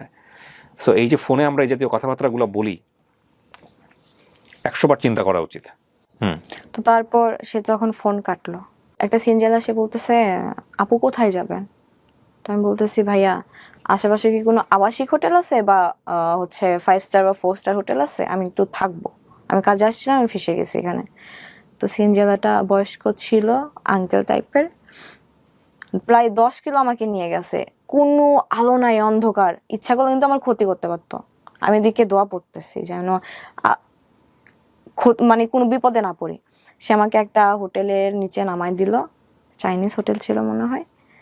তো তখন কল দেয় আমার নাম্বারে, কল দিয়ে বলে আমি তোর নামে জিডি করবো থানায় কালকে, তুই যে আমাকে থ্রেট দিতেছস, জিডি করবো। আমি ঠিক আছে যা ইচ্ছা করেন। তো তারপরে আবার কল দিয়ে বলতেছে যে আমি হচ্ছে, তখন আমি হোটেলে ঢুকবো মাত্র তখন কল দিছে। তো বলতেছে আমি একটা হচ্ছে পুলিশ আঙ্কেলকে পাঠাইতেছি, কোথায় আসো অ্যাড্রেস দাও, তুমি বাইরে আসো, কেউ যদি তোমাকে আমি কিছু করতে পারবো না এখানে। আমি বলছি এটা মাথায় আছে আপনার? 12:30 পৌনে 1টা বাজে এখন। কিন্তু ওর তো মাথায় ছিল, আপনার কেন মাথায় থাকে নাই? আমার মাথায় আছে, এই জন্যই তো আমি চেষ্টা করতেছি নিজের প্রোটেক্ট করা। হয়ে গেছে, আমি তো চলেই গেছি ওখান থেকে, তো আর ব্যাক করতে পারতেছি না। রাফিয়া, আমার প্রশ্নটা হচ্ছে যে এরকম একটা ঘটনা তো আপনার নোয়াখালীতে যাওয়ার আগে চিন্তা করার কথা। হ্যাঁ তখন সেটা মাথায় ছিল না। তারপর 999 কল দিছে সম্ভবত, আমি অ্যাড্রেস দিছি, পুলিশ আসছে আসে আমারে থানায় নিয়ে গেছে। থানায় ঢুকছি 1:30টার সময়, তার মধ্যে আমার তার বড় ভাইয়ের সাথে কন্টাক্ট হয়েছে। থানায় নিয়ে আপনাকে কি প্রশ্ন করলো? থানায় নিয়ে অনেক প্রশ্ন করছে। ডেফিনেটলি করা উচিত। এবং আপনাকে যখন থানায় নিল, তার আগে কি আপনার বাবা মার সঙ্গে আপনার কথা হয়েছে যে আপনি থানায় যাচ্ছেন, বা থানায় নেওয়ার পরে পুলিশ কি জানিয়েছে? তো তার মাঝখানে আমার তার বড় ভাইয়ের সাথে কথা হয়েছে, তার বড় ভাই বাইরে থাকে, দেশের বাইরে। আমি তাকে ফোনে না পেয়ে তার বড় ভাইকে সবকিছু বলে দিই। হ্যাঁ আমার দেয়ালে পিঠ থেকে গেছিল। কি বলবেন আপনি? অপরাধ তো তার না, আপনার কথা অনুসারে যদি আমরা যাই। হ্যাঁ কারণ সে তো তার দিক থেকে ক্লিয়ার, দোষটা আমার, আমি বলতেছি। তো তার বড় ভাই আমাকে বলতো যে আগে তুমি থানা থেকে বের হয়ে ঢাকায় যাও, তারপর এই বিষয় নিয়ে কথা হবে। আগে তোমার মেইন পয়েন্টটা হইতেছে যে তুমি সেফলি আগে থানায় যাও, সেফলি আগে তুমি ঢাকায় পৌঁছাও। ভাইয়াটা খুব ভালো ছিল, বড় ভাইয়া সুন্দর করে কথা বলছে। থানায় গেছি, আমাকে থানার হচ্ছে ওসি সুন্দর ব্যবহার করে বলতেছে আপনি আমাদের থানার গেস্ট, হ্যাঁ আপনি এখানে থাকেন, আমার হচ্ছে একটা ছবি ভিডিও ক্লিপ করে যে কেন আসছিলাম, আমি ফ্র্যাঙ্কলি বলছি যে আমি একটা কাজে আসছিলাম, বিপদে পড়ে 999 কল দিছি, শেষ। তো তারপর আমাকে একটা ঘরের মধ্যে আটকায় রাখা হলো, এমন ভাবে আমাকে ওইখানকার মহিলা পুলিশরা ট্রিট করলো যে আমি একটা কেসের আসামি। আমি ওই দিন ভাইয়া বিশ্বাস করে আমি দুনিয়া চিনছি। ওই 18 ঘন্টা আমি থানায় ছিলাম, আমি দুনিয়া চিনছি, সে আমায় চিনাই দিছে। আমি যে থানায় ছিলাম একটাবার কল দেয় না আমারে যে তুমি কি সিচুয়েশনে আসো। আমাকে লিটারালি ফোর্স করা হইতেছে যে ওই ছেলের নামে মামলা করো, ফ্যামিলির নামে জিডি করো। ওইখানে একটা আঙ্কেল ছিল, যখন শুনছি ও থেকে আসছে তখন আমার কাছে গেছে, বলতেছে ওই ছেলের নাম্বার দাও আমাকে, ও ছেলে কি করা লাগতেছে আমি করব। আমি বললাম না, আমি তার কোনো ক্ষতি চাই না। একটা বারও কল দেয় নাই, হারাই গেছে সে। তারপর আমি অনেকবার ট্রাই করছি, তাকে আমি কোনোভাবে ফোনে পাই না। তার আম্মু নাম্বারে কল দিছি, ফোনে পাই নাই। তার ভাইয়াকে লাস্ট অব্দি কল দিছি সকালবেলা, ভাইয়াকে বলছি, এটা বলা সাহস পাই না যে ভাই আমি এর সাথে কথা বলবো, বড় অনেক সিনিয়র, প্রাউডলি বলছে যে আমি তাকে বেস্ট সলিউশন দিছি, থানা হচ্ছে সেভ করছি। বাট ওই 17 ঘন্টা যে আমি কি ফেস করছি শুধু আমি জানি। আমাকে কয়েদের খাবার দেওয়া হয়েছে যেগুলো থানার জেলে বসে খায়, আমি আমি ছুঁয়ে দেখি নাই। আমার 14 গোষ্ঠী এগিয়ে কখনো থানা ফেস করে নাই। ওখানে লিটারালি আমার উপর ফোর্স করা হয়েছে যে জিডি করেন, জিডি করেন, জিডি করেন। আপনার হচ্ছে আমি হাত ধুবো, আমাকে হচ্ছে কলা কলা দিছে, কেক দিছে। তো কলাটা পচা টাইপের ছিল, আমি খাইছি, তারপরে জীবনে খাই নাই। আমি কখনো নিজে হাতে ভাত খাই না, বাসায় গেলে আম্মু খাওয়াই দেয়। তো আমার হাত মেখে গেছে। আমি বললাম যে একটা মহিলা কনস্টেবল ছিল, আমি বললাম যে দরজাটা খুলেন, আমি একটু হাত ধুবো। বলতেছে আপনার কয়টা চাকর আছে, আপনি বারবার হচ্ছে দরজা খুলবে আবার হচ্ছে লাগাই দিবে। আমি ওই দিন আমি দুনিয়া চিনছি। তারপরে আমার মনের মধ্যে এটা আসছে যে আমি তার দিকে আর ফিরে তাকাবো না, এখান থেকে বের হই আমি শুধু। তো হচ্ছে থানাতে বলতেছিল যে ফ্যামিলি মেম্বার না আসলে আপনাদের ছাড়বো না। আব্বু অসুস্থ এদিকে, আম্মু তো কিছুই জানে না, কোনো ওয়ে না পায়। আমি একটা ফ্রেন্ডকে ফোন দিছি যে দোস্ত আমি এরকম নোয়াখালী হচ্ছে এখানে এসে, ডিটেলসে বললাম না, আমি তাকে বলছি তুই নোয়াখালী আয়, এসে আমার জাস্ট নিয়ে যায় এখান থেকে। সে একবারও জানতে চাইলো না কি হয়েছে, কাহিনী কি। সে বাইক রাইডার, হ্যাঁ, বাইক থেকে নোয়াখালী গেছে, বিপদে সাহায্য পাইছি। সে যদি আমাকে ওইখান থেকে না নিয়ে আসতো, আমি 5 দিনে ওইখান থেকে বের হতে পারতাম না। সো ফ্রেন্ড গিয়ে ফ্রেন্ড বনসই দিয়েছে। হ্যাঁ, নোয়াখালী থেকে 7.5 ঘন্টা জার্নি করে বাইকের উপরে। এর মধ্যে আমি এটা পর নিয়েছিলাম যে সে জাহান্নামে যাক, আমি আর তাকে কখনো খোঁজ নিব না, তাকে ফোন দিব না। আমার এই রাগটা ছিল 8 ঘন্টার। এরকম রাগ আপনার অনেকবার হয়েছে সম্পর্কের মধ্যে? 8 ঘন্টা রাগ ছিল। তাকে আমি ফোন দেই আমার ফ্রেন্ডের নাম্বার থেকে, ফোন ধরে না, তার আম্মুর নাম্বারে কল দেয়, তার আম্মু ধরছে। তো আমার ফ্রেন্ডকে দিয়ে কথা বলাই যে আমি ফ্রেন্ড হচ্ছে, সে বলতেছে নাই। তো তারপর আমি ঢাকায় আসি। ঢাকায় আসার পর অনেকভাবে চেষ্টা করে তার সাথে কন্ট্যাক্ট করার, ফেক আইডি খুলে তার মেসেজ দেয় যে আমার রিপ্লাই করা লাগবে না, আমার মেসেজগুলো দেখেন, শুধু মেসেজগুলো দেখেন, সিন করেন, আমার তাতেই শান্তি। 2 দিন পরে দেখি সেখানে ব্লক করে দিছে। আরেকটা ফেক আইডি খোলার পরে দেখি যে মেসেজ দেওয়ার পর লেখা উঠছে they can not receive your message. মানে এমন সিস্টেম করছে যে কোনো ফ্রেন্ড লিস্টে যারা আছে তারা ছাড়া কেউ যেন মেসেজ দিতে না পারে। আমি টোটালি ভেঙে পড়ি যে যার জন্য আমি এত কিছু ছাড়ছি, আমি আমার শহর ছাইড়া আসছি, আমি আমার আম্মুকে ছাড়া কখনো থাকি নাই, ছাইড়া আসছি, এত স্ট্রাগল করছি, সে মানুষটা সেই শব্দে আমাকে রেখে চলে গেল।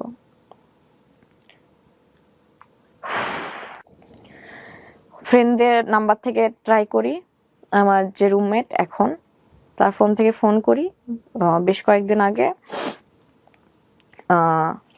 আমার কণ্ঠ পেয়ে ফোনটা কেটে দেয়। সে কোনোভাবে আমার সাথে ইনভলভ হইতে চায় না, চলে গেছে। সেই সুযোগটা খুঁজতেছিল অনেকদিন যাবত। পুলিশ কেসের পরে কি আর যোগাযোগ হয়েছে? না। থানার পরে আর যোগাযোগ হয় নাই? থানার ঘটনাটা কবে? থানার ঘটনাটা 30 জুন। 30 জুন। আজকে আমার যে রেকর্ডিং টাইম সেটা হচ্ছে 21 জুলাই, 20 দিন 21 দিন আগের ঘটনা। তারপর আমি বাজেভাবে ভেঙে পড়ি। আশরাফ আছে না, সাইকিয়াট্রিস্ট, বাংলাদেশে বড়, ওনার কাছে আমি দেখাই। উনি আপনাকে কি সমাধান দিয়েছে? শুধু একটু বলেন যে ওনার সমাধানটা আপনার কাছে ভালো লেগেছে কিনা, এটা বল। ভালো লেগেছে? ওষুধ যেন সব ঠিকভাবে খাই, আর মেইনলি দোষটা আমার, আমি জানি, কারণ আমি তার প্রতি স্টিল নাও বাজেভাবে ক্রেজি একদম। সে আমার কে দোষ দিচ্ছে? ওই ছেলে তো তোমাকে আগে থেকেই ক্লিয়ার করছে। এই গল্পটা আপনি বলবেন, এটা কি আপনার আগে থেকে চিন্তা ছিল, নাকি আপনি এই থানার ঘটনা বা সমস্ত কিছু ঘটার পরে আপনি সিদ্ধান্ত নিয়েছেন? আমি আমার লাইফের গল্প, যেটা আমার ম্যারিড লাইফ, এটা আমি শেয়ার করতে চাইতাম, বাট এত কিছু হয়ে যাবে আমার এই 20 দিনের মধ্যে, এটা আপনি জানতেন না? জানতাম না। তারপরে হচ্ছে আমি আপনার পেজে যে আপনাকে ছোট একটা মেসেজ দিয়ে রাখি 5-6 লাইনের। রাইট, আমি ফোন নাম্বার ছিল ওখানে, হ্যাঁ আমি সেটার স্ক্রিনশট মহিউদ্দিনকে পাঠিয়েছিলাম। হ্যাঁ আমি বলে তারপরে সে আমার সাথে এসে শেয়ার করছে, স্যার এই হচ্ছে স্টোরি। বলছে লেস আগে আনো ওকে, আমি কথা বলি, দেখি তারপরে কি অবস্থা। সেই কথা বলাটাই এটা। জি। আমার কথা বলাটা এরকম না যে আমি আপনার সঙ্গে বাইরে কথা বলবো তারপর হচ্ছে, আমার কথা বলা মানে হচ্ছে সব অন স্ক্রিন। সো ডেফিনেটলি আমি এখানে যতটুকু নিলাম অতটুকু আমি প্রচার করবো না, আমি হয়তো প্রিসাইজলি করবো, বাট এটা সো আপনি যেখানে আসবেন এটা আপনার বাবা মা তো জানে।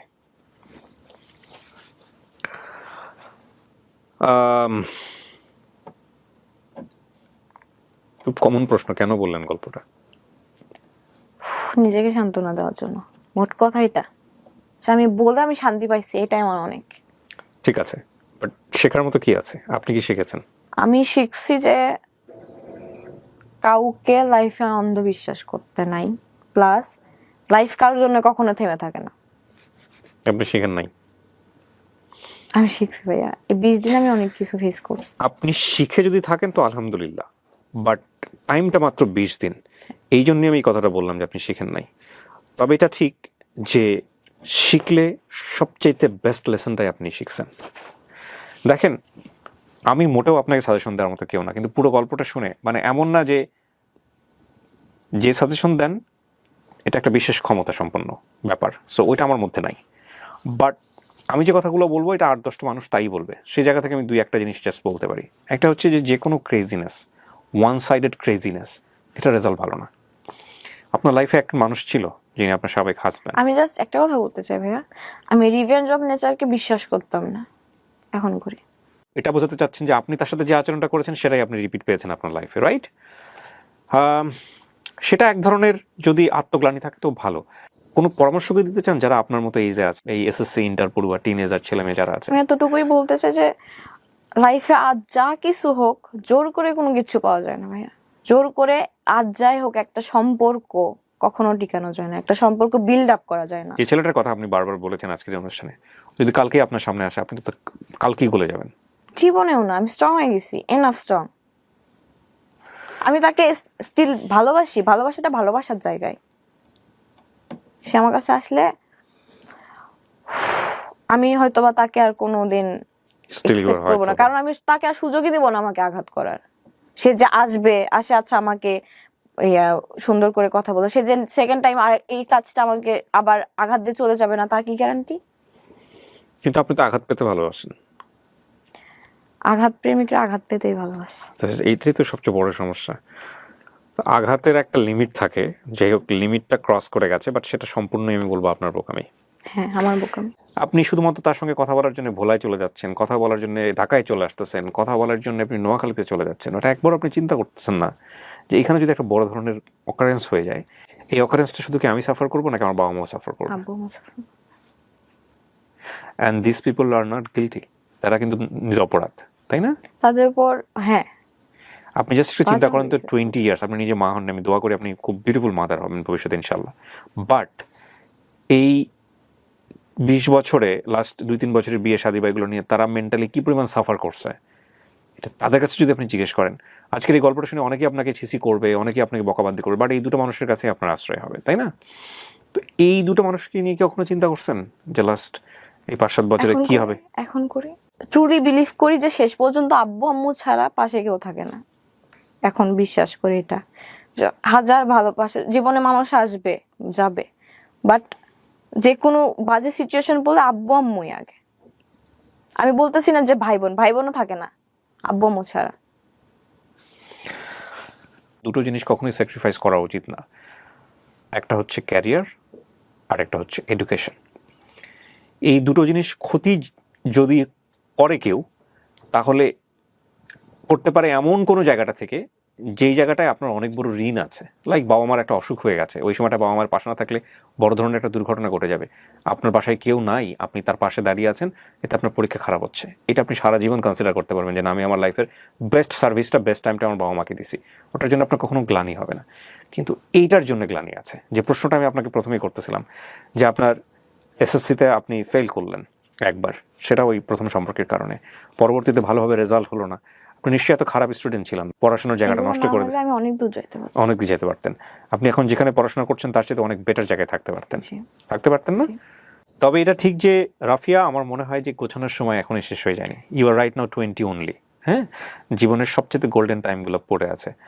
বেস্ট মানুষকে আসার সুযোগ দিতে হয় এবং সেজন্য নিজেকে রেডি করতে হয়। হ্যাঁ, তো সেই কাজটা করেন। প্রেম জীবনে বহু আসবে, বহু চলে যাবে, কিন্তু জীবন যদি প্রেমের জন্য চলে যায় তাহলে কিন্তু বিপদ। হ্যাঁ, আরেকটা জিনিস আমি বিশ্বাস করি ব্যক্তিগতভাবে, সেটা হচ্ছে যাকে আপনি লাভ করেন সে যদি আপনাকে ভয় পায়, আপনার অ্যাক্টিভিটিস দেখে, কোনো কিছু দেখে ভয় পায়, সে আপনাকে কখনোই লাভ করতে পারবে না। যদিও কখনো করে, ভয়ের জন্য করবে, আইদার তার প্রেস্টিজ বাঁচানোর জন্য করবে, অথবা তার সামাজিকতার কথা চিন্তা করে করবে। ওই মানুষটাকে আপনি রিয়েল মানুষ, যে মানুষটা চান সে মানুষটা পাবেন না।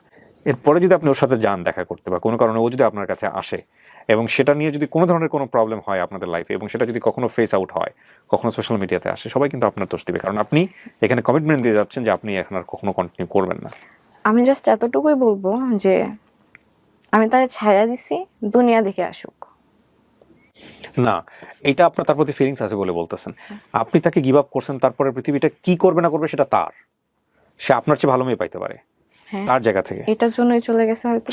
এই যে আপনি স্টিল তাকে অনেক মিস করেন, সেজন্য এই ধরনের কথা বলতেছেন।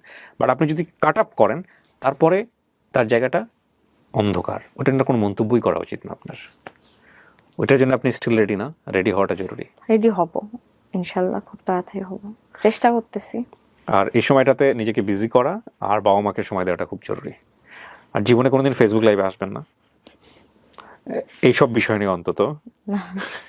এক, আর 2 নম্বর হচ্ছে যে ক্রেজি হয়ে কখনো এই কাজগুলো করা উচিত না। অজানা উদ্দেশ্যে পাড়ি জমালাম, তার জন্য একবার ফেসবুকে ব্লক করছে, ফোনে ব্লক করছে, যে ঠিক আছে ব্লক করলি কেন, আমি সেটা দেখতে আসবো না। আমাদের একটা কথা আছে না, নারে বেলতলা একবারই যায়। এটা সত্য না, এটা ডেফিনেটলি সত্য না। নারে বেলতলায় অনেকবার যেতে পারে যদি হেলমেট পরা থাকে। হেলমেট পরা থাকে, এটা ঠিক। ঠিক আছে, সো মানে আর যাই হোক, জীবনে নিজের ক্ষতি করে যাতে কোনো কিছু না হয়, অন্যের সম্মান সেটাও কিন্তু নিজের সাথে জড়িত থাকে, এই হচ্ছে বিষয়। কিছু কি বলতে চান কার উদ্দেশ্যে? তার উদ্দেশ্যে বলতে চাই যে যদি আমি জানতাম আপনি তার উদ্দেশ্যেই বলবেন।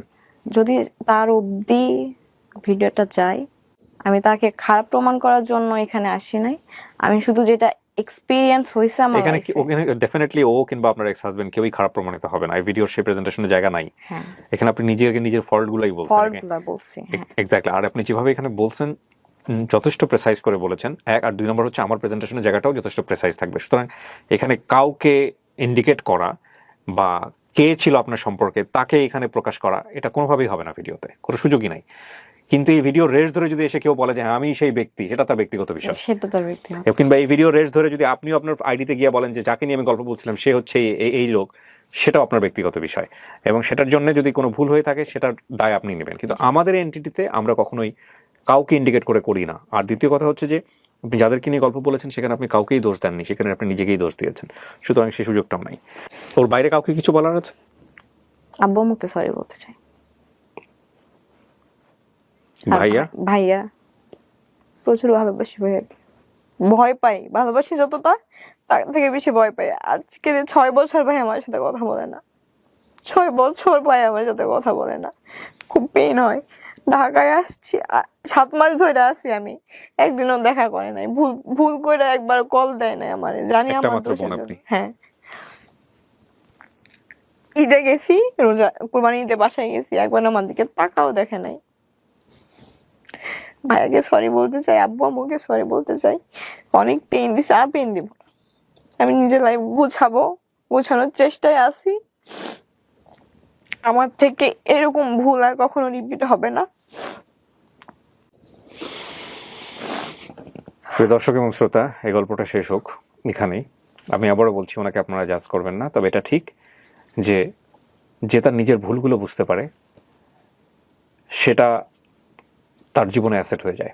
ও 20 বছরের জীবনে যে অভিজ্ঞতার মধ্য দিয়ে গেছে সেইটাকে যদি সে রিয়েলাইজ করে সামনের জীবনটাকে সুন্দর করার চেষ্টা করে তাহলে ডেফিনেটলি ওর জীবনটা সুন্দর হবে, এটা হচ্ছে বিষয়। আর একই সাথে ও আজকে এসে ও যাদেরকে সতর্ক করে গেল, বিশেষ করে এই যেসব ছেলেমেয়েরা অধিক বেশি ইমোশনাল হয়ে জীবনে এইসব ডিসিশন নিয়ে লেখাপড়া খারাপ করে ফেলে, ক্যারিয়ারটা খারাপ করে ফেলে, তাদের জন্য আজকের এই গল্পটাতে অনেক অনেক শিক্ষণীয় বিষয় আছে। Thank you Rafia.